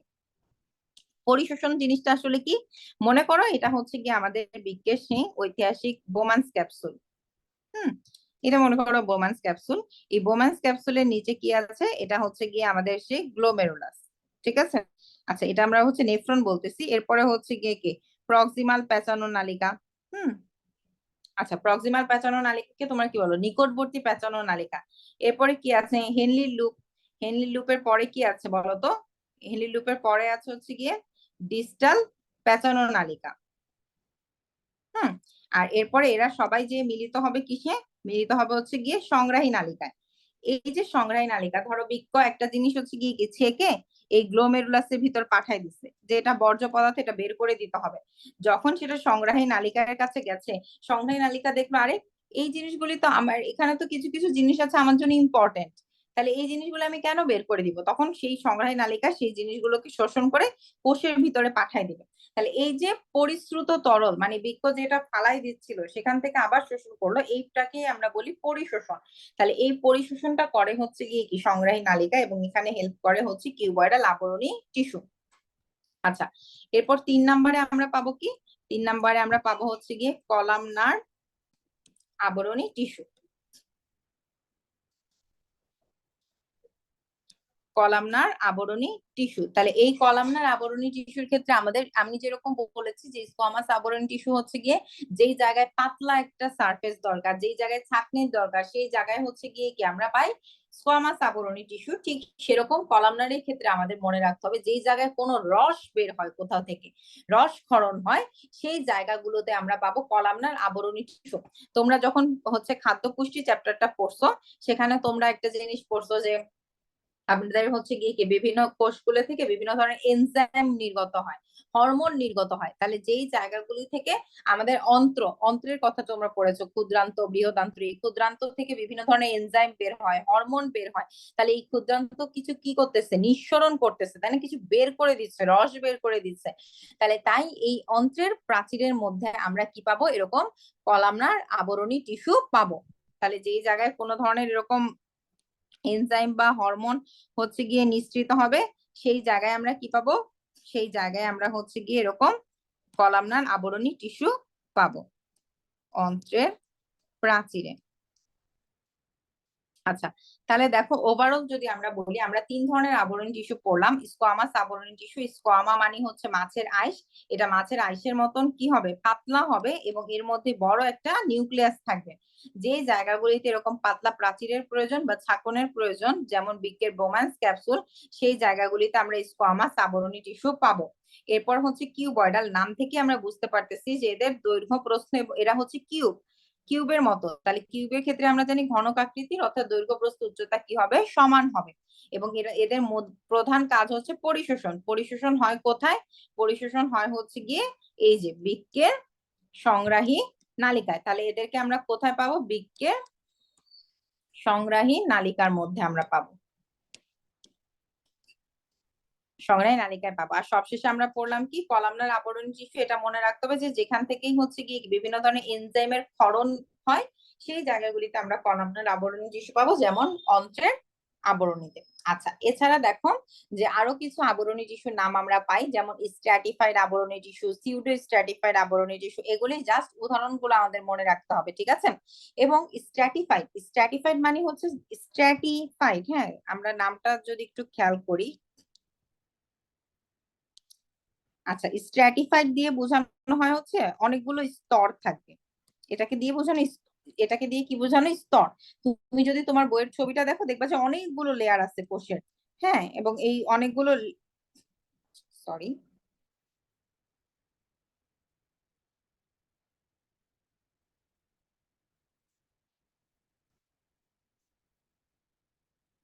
আচ্ছা, স্ট্র্যাটিফাইড এর ক্ষেত্রে কি পাবো আমরা? স্ট্র্যাটিফাইড এর ক্ষেত্রে হচ্ছে কি আমরা অনেকগুলো লেয়ার পাবো। ওকে, আচ্ছা, তাহলে স্ট্র্যাটিফাইড এর পরে কি আছে? স্ট্র্যাটিফাইড এর পরে আমরা দেখবো হচ্ছে গিয়ে সিউডো স্ট্র্যাটিফাইড। আমরা কি দেখবো? Pseudo stratified. তাহলে সিউডো স্ট্র্যাটিফাইড এর মধ্যে কি হবে? সিউডো স্ট্র্যাটিফাইড এর ক্ষেত্রে আমরা দেখবো যে এদের সবসময় মনে রাখবা, সিউডো মানে হচ্ছে ভুয়া, বুঝছো? ভুয়া বা ভ্রান্ত। তাহলে ভুয়া মানে কি, যে তোমার দেখে মনে হবে আরে এখানে তো অনেকগুলো লেয়ার। হ্যাঁ, তোমার দেখে মনে হচ্ছে আরে এখানে তো কোষের অনেকগুলো লেয়ার, তাহলে এরা মনে হয় হচ্ছে গিয়ে কি স্ট্র্যাটিফাইড, কিন্তু আসলে এরা কিন্তু সিউডো স্ট্র্যাটিফাইড। মূলত কি হচ্ছে, একটা কোষ এরকম ছোট, তারপর একটা কোষ বড়, এরপরে আবার একটা ছোট, আবার একটু ছোট, মানে বিভিন্ন সাইজের কোষ হওয়ার কারণে তোমার মনে হবে অনেকগুলো লেয়ার, আসলে লেয়ার একটাই, বুঝছো? তাহলে দেখতে মনে হয় কি এরা স্ট্র্যাটিফাইড, আসলে এরা স্ট্র্যাটিফাইড না, এদেরকে আমরা পাবো হচ্ছে গিয়ে কি ট্রাকিয়াতে। এছাড়াও তোমরা দেখবা কি সিলিয়া যুক্ত আবরণী টিস্যু, ফ্লাজেলা যুক্ত আবরণী টিস্যু, ক্ষণপথ যুক্ত আবরণী টিস্যু। সিলিয়া কি? সিলিয়া হচ্ছে এরকম ক্ষুদ্রাকৃতির, মানে ধরো আমাদের যেরকম ব্রাশের উপর এরকম হচ্ছে গিয়ে কি তন্তুর মতন থাকে না, ঠিক সেরকম তোমার শ্বাসনালীর ভিতরে এরকম তন্তুর মতন দেখা যায়।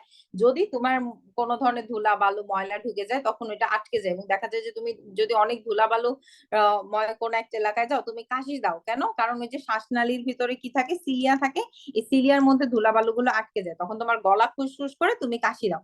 আচ্ছা, এরপরে আমরা একটা জিনিস পাবো, সেটা হচ্ছে গিয়ে কি ফ্লাজেলা। আচ্ছা, ফ্লাজেলা কি? ফ্লাজেলা হচ্ছে সিলিয়ার চাইতে আরেকটু হচ্ছে গিয়ে মোটা, এবং এই ফ্লাজেলা মূলত কি করে, চলনে সহায়তা করে। বিভিন্ন ধরনের প্রাণীতে দেখা যাবে, সবার তো আসলে তোমার আমার মতন পা নাই, কারো ক্ষেত্রে এরকম মোটা ফ্লাজেলা থাকবে, এবং এই ফ্লাজেলা হচ্ছে চলনে সহায়তা করবে, এবং শুক্রাণুর মধ্যেও কিন্তু এরকম ফ্লাজেলা পাওয়া যায়। তাহলে এই যে ফ্লাজেলা পাওয়া যাচ্ছে, এই ফ্লাজেলাকে আমরা হচ্ছে গিয়ে কি বলি, এই মানে শুক্রাণুর মধ্যে এরকম ফ্লাজেলা পাওয়া যায়, এই ফ্লাজেলা মধ্যে হচ্ছে ফ্লাজেলা যুক্ত আবরণ টিস্যু থাকে। আচ্ছা, এরপরে আরেকটা জিনিস আমরা পাবো, সেটা হচ্ছে গিয়ে কি ক্ষণপথ যুক্ত। ক্ষণপথ যুক্ত আবরণী টিস্যুটা কি, যে ক্ষণিকের জন্য যে পদ সৃষ্টি হয়, যেমন ধরো অনেক প্রাণীর ক্ষেত্রে দেখা যাবে যে ওদের আমাদের মতন পা নাই, তখন কোনো ওদের হাঁটার প্রয়োজন আছে, ধরো এরকম ওদের এরকম হচ্ছে গিয়ে বডি, তখন দেখা যাবে বডির এই সাইডের কোষগুলো এদিক দিয়ে একটু বেড়ে যে একটা পায়ের মতন তৈরি করছে, এবং তখন সে এই সামনের দিকে চলতে পারতেছে। তাহলে ক্ষণিকের জন্য এই পাটা সৃষ্টি হয়েছে, তাই এটাকে বলা হয় ক্ষণপথ যুক্ত, মানে এটাকে ক্ষণপথ বলা হয়। আর এখানে যে আবরণী টিস্যু থাকে সেটাকে আমরা বলি ক্ষণপথ যুক্ত আবরণী টিস্যু। এছাড়া শুক্রাণু এবং ডিম্বাণুর মধ্যে আমরা কি পাই? আমরা হচ্ছে গিয়ে কি জনন অঙ্গের আবরণী টিস্যু পাই।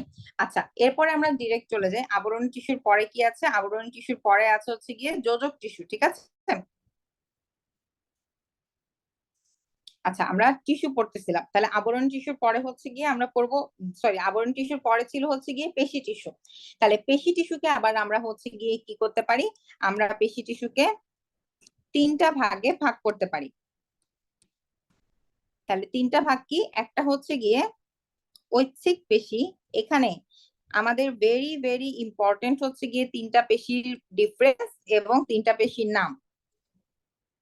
তাহলে এখানে আমাদের কি কি আছে? এখানে আমাদের আছে হচ্ছে গিয়ে ঐচ্ছিক পেশি। ঐচ্ছিক পেশির ক্ষেত্রে হচ্ছে গিয়ে কি করবে, এই পেশিগুলো তুমি তোমার ইচ্ছা মতো নাড়াচাড়া করতে পারো, তাই এদেরকে আমরা বলি হচ্ছে গিয়ে কি ঐচ্ছিক পেশি। ঐচ্ছিক পেশির আরেকটা নাম আছে, সেটা হচ্ছে গিয়ে কি স্কেলিটাল, সরি, ঐচ্ছিক পেশির আরেকটা নাম হচ্ছে গিয়ে কি স্ট্রায়াটেড মাসেল। কেন স্ট্রায়াটেড মাসেল বলা হয়? কারণ এরা হচ্ছে গিয়ে কি এদের মধ্যে ডোরা কাটা থাকে, দাগ থাকে, এজন্য আমরা হচ্ছে গিয়ে কি ডোরা কাটা পেশি বা স্ট্রায়াটেড মাসেল বলি। তাহলে এর অন্য যে নামগুলো আছে সেই নামগুলি তোমাদের জন্য খুবই খুবই ইম্পর্টেন্ট, ডোরা কাটা অথবা স্ট্রায়াটেড, অথবা এগুলি তুমি যেহেতু ইচ্ছা মতন নাড়াচাড়া করতে পারতেছো তাই এটাকে আমরা বলি ভলেন্টারি পেশি, ঠিক আছে?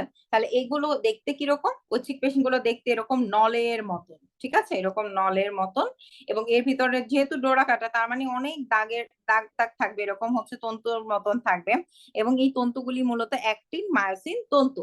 আচ্ছা, এবং এদেরকে আমরা বলি হচ্ছে গিয়ে কি মায়োফাইব্রিল।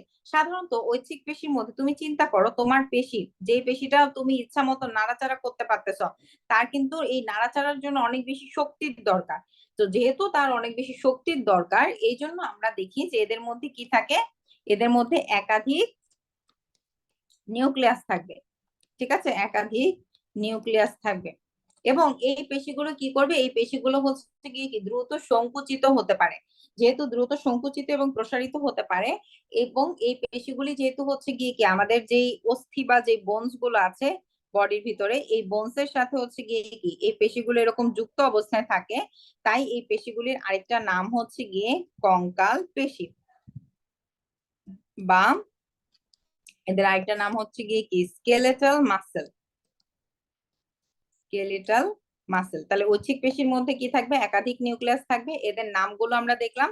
ডোরা কাটা থেকে তুমি বুঝতে পারতেছো এদের মধ্যে এরকম ডোরা ডোরা দাগ থাকবে। ঐচ্ছিক থেকে তুমি বুঝতে পারতেছো এদের তুমি নিজের ইচ্ছা মতো নাড়াচাড়া করতে পারবে। কঙ্কাল পেশি মানে হচ্ছে গিয়ে কি, যেহেতু এ আমাদের অস্থির সাথে যুক্ত থাকে, তাই এদেরকে আমরা বলি কঙ্কাল পেশি। তাহলে এটা কি, মানুষের আমাদের যে হাত পা আছে, এই হাত পায়ের মধ্যে আমরা কি পাবো, ঐচ্ছিক পেশি পাবো। আচ্ছা, এরপরে আসে কি অনৈচ্ছিক পেশি। অনৈচ্ছিক পেশি। আচ্ছা, তাহলে অনৈচ্ছিক পেশি কি করবে, অনৈচ্ছিক পেশিগুলো আসলে এদের সংকোচন প্রসারণ আমাদের ইচ্ছা অনুযায়ী হবে না। তাহলে অনৈচ্ছিক পেশির আরেকটা নাম হচ্ছে মসৃণ পেশি। নাম থেকে বুঝতে পারতেছো যে এদের মধ্যে ঐচ্ছিক পেশির মতন কোনো ডোরা কাটা দাগ নাই। ওকে, আর অনৈচ্ছিক ইংলিশ হচ্ছে গিয়ে কি ইনভলেন্টারি। ইনভলেন্টারি। আচ্ছা, এরপর দেখো ওই মসৃণের ইংলিশ হচ্ছে গিয়ে কি স্মুথ, তাই এদেরকে হচ্ছে গিয়ে কি স্মুথ মাসেলও বলা হয়। আচ্ছা, এখন দেখো অনৈচ্ছিক পেশিগুলো আমরা তাহলে কোথায় পাবো, যেগুলো আমাদের ইচ্ছা মানে যেগুলো আমাদের ইচ্ছা অনুযায়ী নাড়াচাড়া করতে পারি না সেই জায়গাগুলিতে, যেমন আমাদের রক্তনালী, পৌষ্টিক নালী। হ্যাঁ, আচ্ছা, তাহলে দেখো অনৈচ্ছিক পেশির ক্ষেত্রে হচ্ছে গিয়ে কি আমাদের আরেকটা জিনিস দেখতে হবে, সেটা হচ্ছে অনৈচ্ছিক পেশিগুলির শেপটা কিরকম। শেপটা হচ্ছে গিয়ে এরকম মাকু আকৃতির। আর ঐচ্ছিক পেশির ক্ষেত্রে আমরা দেখছিলাম যে একটা আহ পেশির মধ্যে একাধিক নিউক্লিয়াস থাকতে পারে। অনৈচ্ছিক পেশির ক্ষেত্রে সাধারণত একটা নিউক্লিয়াস দেখা যায়।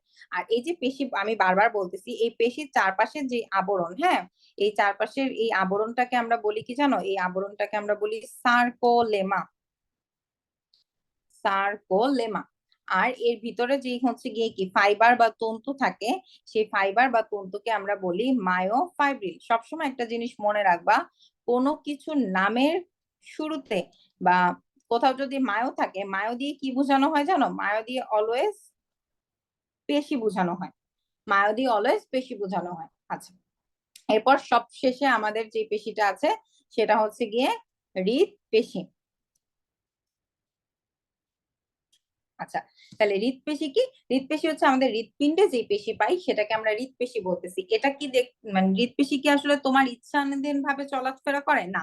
তুমি কি এখন হৃদপিণ্ডকে বলতে পারবা যে আমি এখন একটু পড়তেছি, আচ্ছা তুই একটু বন্ধ থাক, বা আমি এখন একটু ঘুমাবো, তুই বন্ধ থাক। তুমি কিন্তু তোমার ইচ্ছা, ও কিন্তু তোমার কথা শুনবে না। যদি শুনতো বা তোমার কথা অনুযায়ী সে যদি বন্ধ হয়ে যাইতো, তাহলে তো তুমি মরেই যাইতা, তাই না। তাহলে এই কার্ডিয়াক পেশি বা হৃদপেশি হচ্ছে গিয়ে কি, এর কাজটা হবে হচ্ছে গিয়ে অনৈচ্ছিক পেশির মতন, কিন্তু তাহলে এটা হচ্ছে গিয়ে কি বিশেষ ধরনের। তাহলে এটাকে অনৈচ্ছিক পেশি কেন বললাম না, কিন্তু এটা দেখতে হচ্ছে গিয়ে কি কিসের মতন, ঐচ্ছিক পেশির মতন। তাহলে গঠন হচ্ছে গিয়ে কি, গঠন ঐচ্ছিক পেশির মতন গঠন। আর কাজ হচ্ছে গিয়ে কিসের মতন, কাজ হচ্ছে গিয়ে অনৈচ্ছিক পেশির মতন। তাই এদেরকে আমরা বলি আলাদা একটা হচ্ছে গিয়ে কি গ্রুপেই ভাগ করে ফেলেছি, সেটা হচ্ছে গিয়ে হৃদ পেশি। এবং এখানে আমাদের দেখবো যে ঐচ্ছিক পেশি কিরকম, ঐচ্ছিক পেশি হচ্ছে গিয়ে এরকম ডোরা কাটা দাগ থাকে, ওদের ক্ষেত্রে এরকম ডোরা কাটা দাগ থাকে। ডিফারেন্স হচ্ছে এরা এরা হচ্ছে শাখান্বিত, একটা থেকে আরেকটা শাখার মতন এরকম করে হচ্ছে গিয়ে বেরোবে, কিন্তু ঐচ্ছিক পেশির মধ্যে আমরা এরকম শাখা দেখি নাই। আরেকটা ডিফারেন্স হচ্ছে এদের মধ্যে পাশাপাশি পরপর দুইটা কোষের মাঝখানে এক ধরনের ডিস্ক থাকে, এই ডিস্কটাকে আমরা বলি হচ্ছে গিয়ে কি ইন্টারক্যালাটেড ডিস্ক। তাহলে এরকম ইন্টারক্যালাটেড ডিস্ক আমরা পাবো কিসের মধ্যে, হৃদপেশির মধ্যে। Intercalated disk. তাহলে এটা গেল আমাদের পেশির ব্যাপার। এবার আমরা চলে আসি আমাদের যোজক টিস্যুতে। তোমাদের কারো কোনো কোশ্চেন আছে?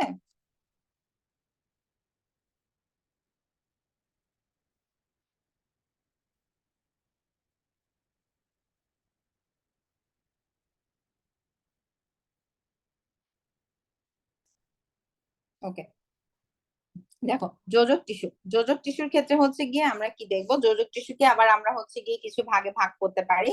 যেমন ধরো মানে তরল যোজক টিস্যু, তারপরে হচ্ছে গিয়ে কি ফাইব্রাস যোজক টিস্যু, ফাইব্রাস যোজক টিস্যুকে আবার হচ্ছে গিয়ে আবার ভাগ করা হয়। তাহলে এগুলো আমরা একটু এভাবে পড়লে, ফ্লোচার্ট আকারে পড়লে আমাদের জন্য এই জিনিসটা সোজা হবে। তাহলে দেখো প্রথমে হচ্ছে গিয়ে ফাইব্রাস যোজক টিস্যু। এখন দেখো ফাইব্রাস মানে কি, ফাইবার, ফাইবার মানে হচ্ছে তন্তু। তন্তু কিরকম হয়, সুতার মতন, তাই না, লম্বা। তাহলে সুতার মতন লম্বা তুমি কি পাও তোমার বডিতে, বারবার আমি যে কথাটা শুরু থেকে বলতেছি সেটা হচ্ছে গিয়ে অস্থি, তাই না। তাহলে অস্থি যে যোজক টিস্যু দিয়ে গঠিত তাদেরকে আমরা বলবো কি, স্কেলিটাল যোজক টিস্যু।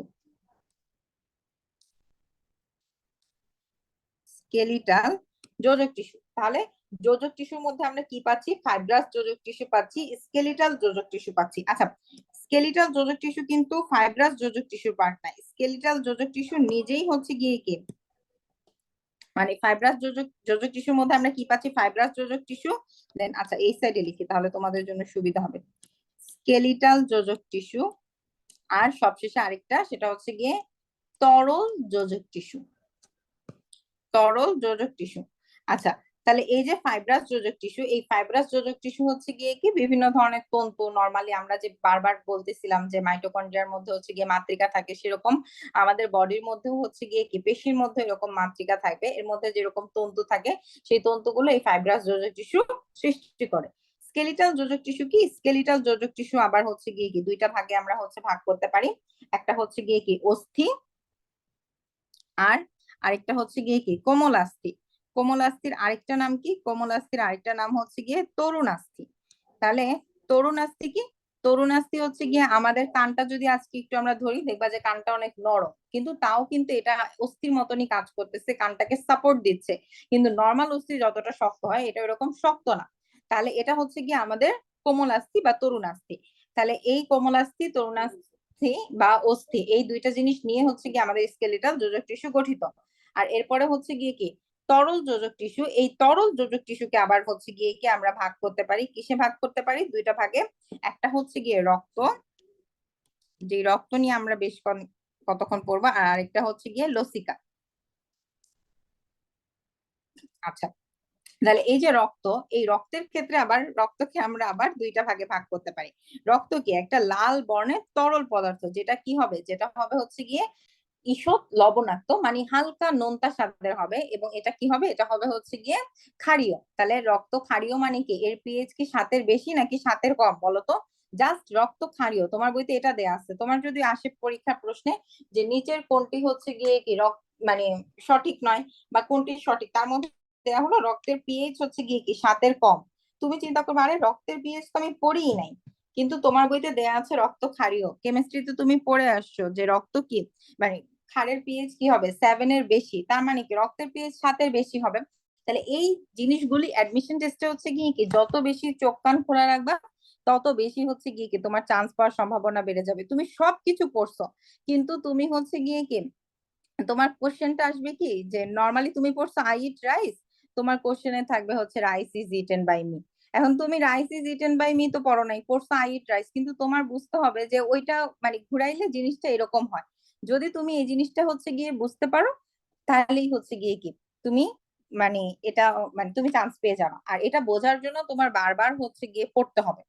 আচ্ছা, এখন দেখো রক্ত, এই রক্তের ক্ষেত্রে হচ্ছে গিয়ে রক্তের মধ্যে আমরা দুইটা জিনিস পাবো। রক্তের যে তরল উপাদান সেটাকে আমরা বলি রক্ত রস, আর এর ভিতরে কিছু কোষ আছে যেগুলোকে আমরা বলি রক্ত কণিকা। এখন এগুলোকে কেন কণিকা বলা হচ্ছে, কারণ রক্ত কণিকা আবার 3 ধরনের, এবং এই 3 ধরনের রক্ত কণিকার মধ্যে দেখা যায়, আমরা একটু আগেই পড়ে আসছি যে লোহিত রক্ত কণিকা মধ্যে হচ্ছে গিয়ে কি থাকে না, নিউক্লিয়াস থাকে না।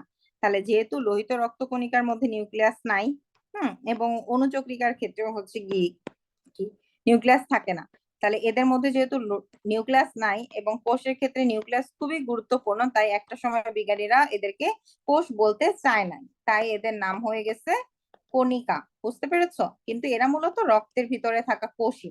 তাহলে 3টা জিনিস পেলাম, লোহিত রক্ত কণিকা, শ্বেত রক্ত কণিকা এবং অনুচক্রিকা। এই লোহিত রক্ত কণিকার আরেকটা নাম হচ্ছে রেড ব্লাড কর্পাসল বা রেড ব্লাড সেল।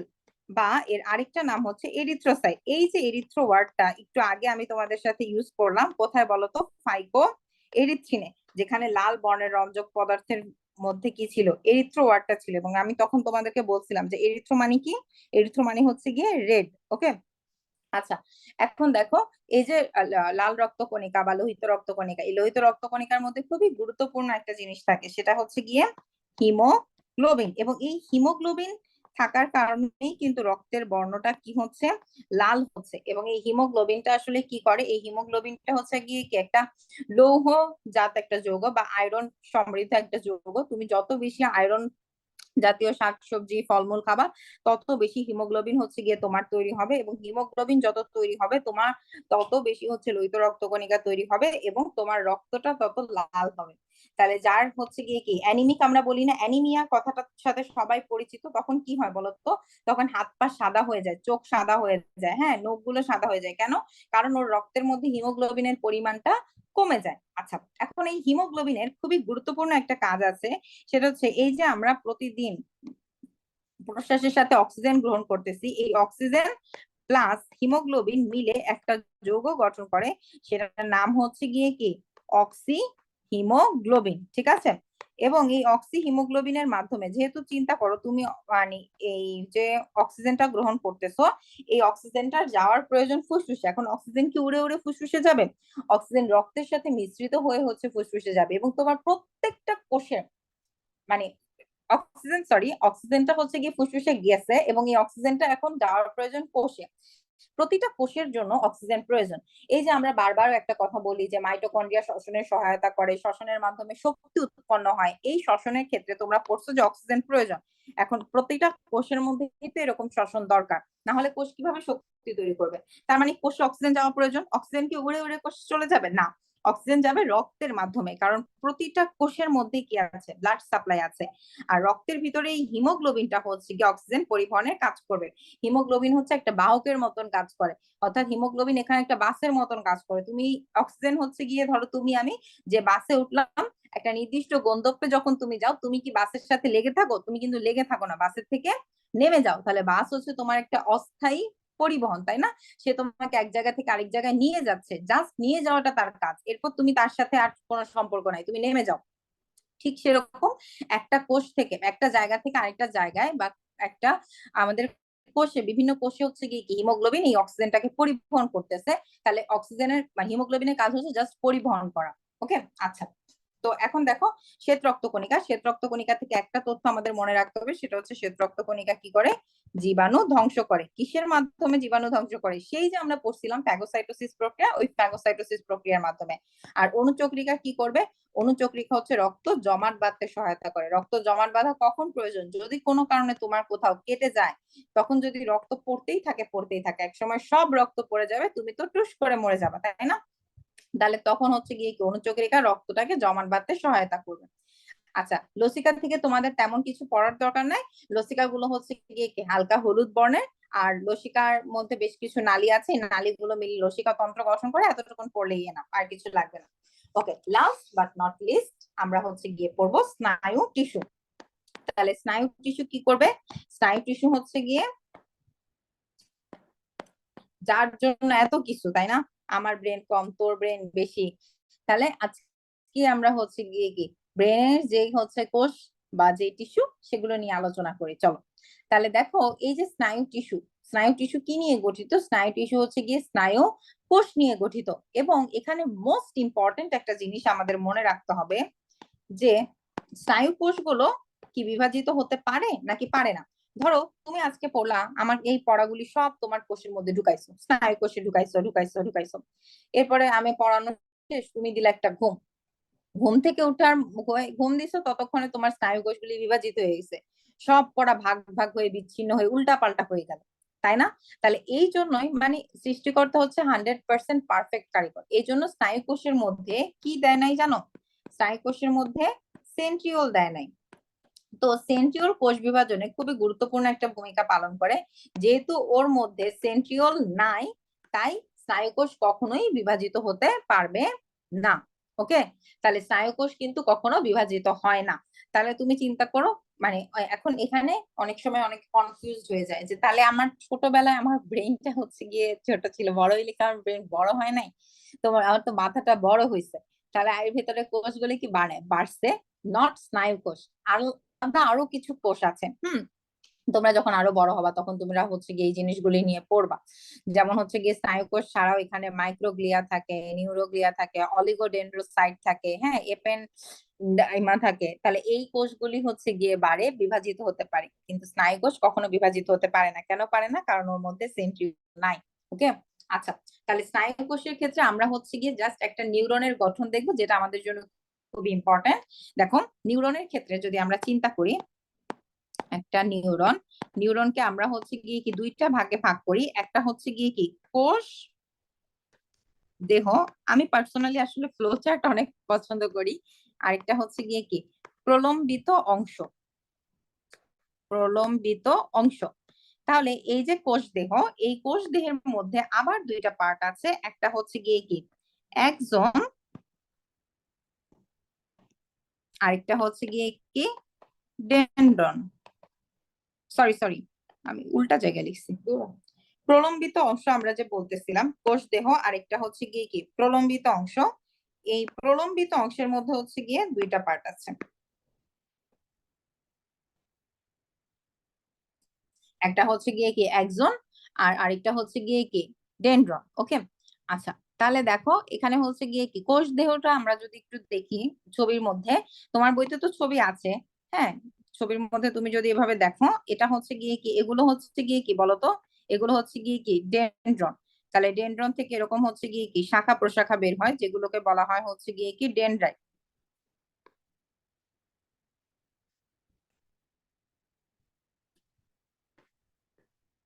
আচ্ছা, তাহলে এই যে ডেনড্রন, এই ডেনড্রন থেকে হচ্ছে গিয়ে কি লম্বা একটা হচ্ছে গিয়ে কি বেরোবে, মানে এই যে কোষ দেহ, এই কোষ দেহ থেকে হচ্ছে গিয়ে কি লম্বা একটা অংশ বেরোবে, এবং এই লম্বা অংশটাকে আমরা বলি হচ্ছে গিয়ে কি এক্সন।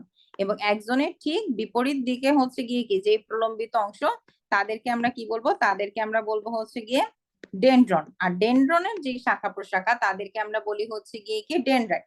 এবং এই কোষদের ভিতরে কি থাকবে? নিউক্লিয়াস। কিন্তু এখানে তুমি কোনো ধরনের কি পাবা না, কোনো ধরনের হচ্ছে গিয়ে আমরা সেন্ট্রিওল পাবো না। এছাড়া এখানে হচ্ছে গিয়ে সাইটোপ্লাজম, মাইটোকন্ড্রিয়া, হ্যাঁ, সাইটোপ্লাজমের মধ্যে মাইটোকন্ড্রিয়া, রাইবোজোম, এন্ডোপ্লাজমিক রেটিকুলাম এগুলি থাকতে পারে, কিন্তু সেন্ট্রিওল থাকবে না। তাহলে এখানে এটা হচ্ছে গিয়ে কি, ধরো এটা হচ্ছে গিয়ে ডেনড্রন, আর এই ডেনড্রন থেকে যে শাখা বের হয়েছে তাদেরকে আমরা বলবো হচ্ছে গিয়ে ডেনড্রাইট।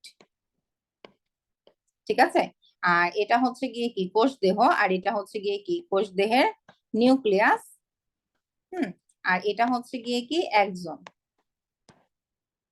আর নিচে যেগুলো আছে এগুলোকে, এটাকে আমরা বলি হচ্ছে গিয়ে এক্সন প্রান্ত, আর এগুলো হচ্ছে স্নায়ু তন্তু।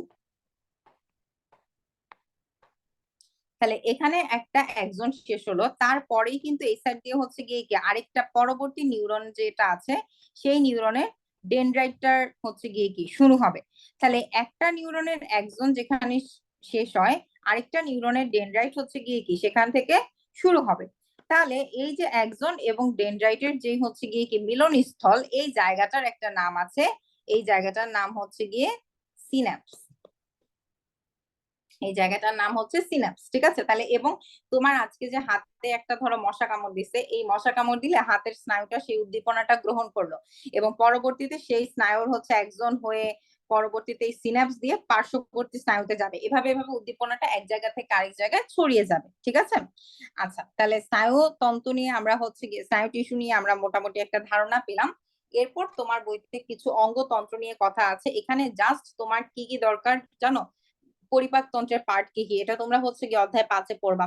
শ্বসন তন্ত্রের পার্ট কি কি, এটা তোমার হচ্ছে গিয়ে কি একটা চ্যাপ্টার আছে। স্নায়ুতন্ত্রের মধ্যে কি আছে, রেচন তন্ত্রের মধ্যে কি আছে, জাস্ট এগুলি নামগুলো জাস্ট, এখানে আসলে আলাদা করে এক্সট্রা করে কিছু পড়ানোর নাই। এরপরে তোমার জননতন্ত্রে কি আছে, এবং আমাদের শরীরের সবচেয়ে বড় অঙ্গের নাম কি জানো? আমাদের শরীরের সবচেয়ে বড় অঙ্গের নাম হচ্ছে ত্বক। এটা সবসময় মনে রাখবা। আমাদের শরীরের সবচেয়ে বড় অঙ্গের নাম হচ্ছে ত্বক। এরপর আমাদের বডির মধ্যে আমি বারবার আজকে একটা কথা বলেছি হরমোন, আরেকটা কথা বলেছি হচ্ছে গিয়ে কি এনজাইম, তাই না? তাহলে হরমোন এবং এনজাইম এরা হচ্ছে গিয়ে কি নিঃসৃত হয় কি থেকে জানো? এরা নিঃসৃত হয় হচ্ছে বিভিন্ন ধরনের গ্রন্থি থেকে। এখন যেই গ্রন্থিটা হরমোন নিঃসরণ করে আর যেই গ্রন্থিটা এনজাইম নিঃসরণ করে তাদের আলাদা নাম আছে। এনজাইম নিঃসরণ করবে সেই গ্রন্থির নাম হচ্ছে বহিঃক্ষরা গ্রন্থি, আর যারা হরমোন নিঃসরণ করবে সেই গ্রন্থির নাম হচ্ছে অন্তঃক্ষরা গ্রন্থি বা এন্ডোক্রাইন গ্ল্যান্ড। শোনো, আমরা সবসময় একটা কথা বলি যে হরমোনের ডাক্তারের কাছে যান, হরমোনের ডাক্তারের কাছে যান। হরমোনের ডাক্তারকে কিন্তু এন্ডোক্রাইনোলজিস্ট বলে। এই এন্ডোক্রাইন গ্ল্যান্ড, এন্ডোক্রাইন দিয়ে হচ্ছে গিয়ে কি বোঝানো হয়? হরমোন বোঝানো হয়, ঠিক আছে? মানে এন্ডোক্রাইন গ্ল্যান্ড থেকে হরমোন নিঃসৃত হয়। তো যাই হোক, এখন হচ্ছে গিয়ে আমাদের এটা একটু জাস্ট জানার জন্য, আমাদের বডিতে বিভিন্ন ধরনের হচ্ছে গিয়ে এরকম অন্তঃক্ষরা গ্রন্থি বা এন্ডোক্রাইন গ্ল্যান্ড আছে। যেমন ধরো পিটুইটারি গ্রন্থি, থাইরয়েড, হ্যাঁ, তারপর হচ্ছে গিয়ে কি আইলেটস অফ ল্যাঙ্গারহ্যান্স, যেটা আমাদের অগ্নাশয়ে আছে। এগুলি তোমরা অধ্যায় 5-এ পড়বা, তোমাদের রাহাত ভাই ইনশাল্লাহ এটা ক্লাস নিবেন। তো এরপরে বা নিচ্ছে, এরপরে হচ্ছে গিয়ে কি এনজাইম নিঃসৃত হচ্ছে যে বহিঃক্ষরা গ্রন্থি থেকে। আচ্ছা, আমাকে এরকম কোন গ্রন্থির নাম বলতে পারবা যেটা একই সাথে হরমোন এবং এনজাইম দুইটাই নিঃসরণ করে? এটা দিয়ে আমাদের ক্লাস আজকে শেষ হয়ে যাবে। আর তোমাদের কোনো কোশ্চেন থাকলে আমি সেই কোশ্চেনের উত্তর দিব। আচ্ছা, এরকম গ্রন্থির নাম হচ্ছে গিয়ে, তোমরা এটা জানো কিন্তু তোমরা এটা পড়ছো, অগ্নাশয়, ঠিক আছে? অগ্নাশয় কি করবে? অগ্নাশয় হচ্ছে গিয়ে একই সাথে হরমোন এবং এনজাইম দুইটাই নিঃসরণ করতে পারে, তাই অগ্নাশয়কে বলা হয় মিশ্র গ্রন্থি। অগ্নাশয় কি হরমোন নিঃসরণ করবে জানো এটা? ইনসুলিন নিঃসরণ করবে, ইনসুলিন, গ্লুকাগন, হ্যাঁ। এনজাইম হিসেবে আছে হচ্ছে গিয়ে ট্রিপসিন, ট্রাইমোট্রিপসিন, এগুলো। এই জন্য এদেরকে হচ্ছে যেহেতু দুইটাই নিঃসরণ করতে পারতেছে, তাই এটাকে আমরা কি বলি? অগ্নাশয় হচ্ছে একটা মিশ্র গ্রন্থি। ওকে, আচ্ছা, তাহলে তোমাদের কারো কোনো কোশ্চেন থাকলে আমাকে করতে পারো।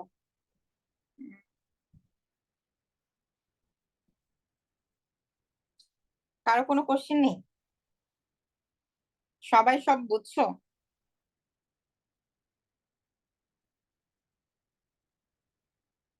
আচ্ছা, ঠিক আছে, তাহলে আমি মিটিংটা এন্ড করে দিচ্ছি।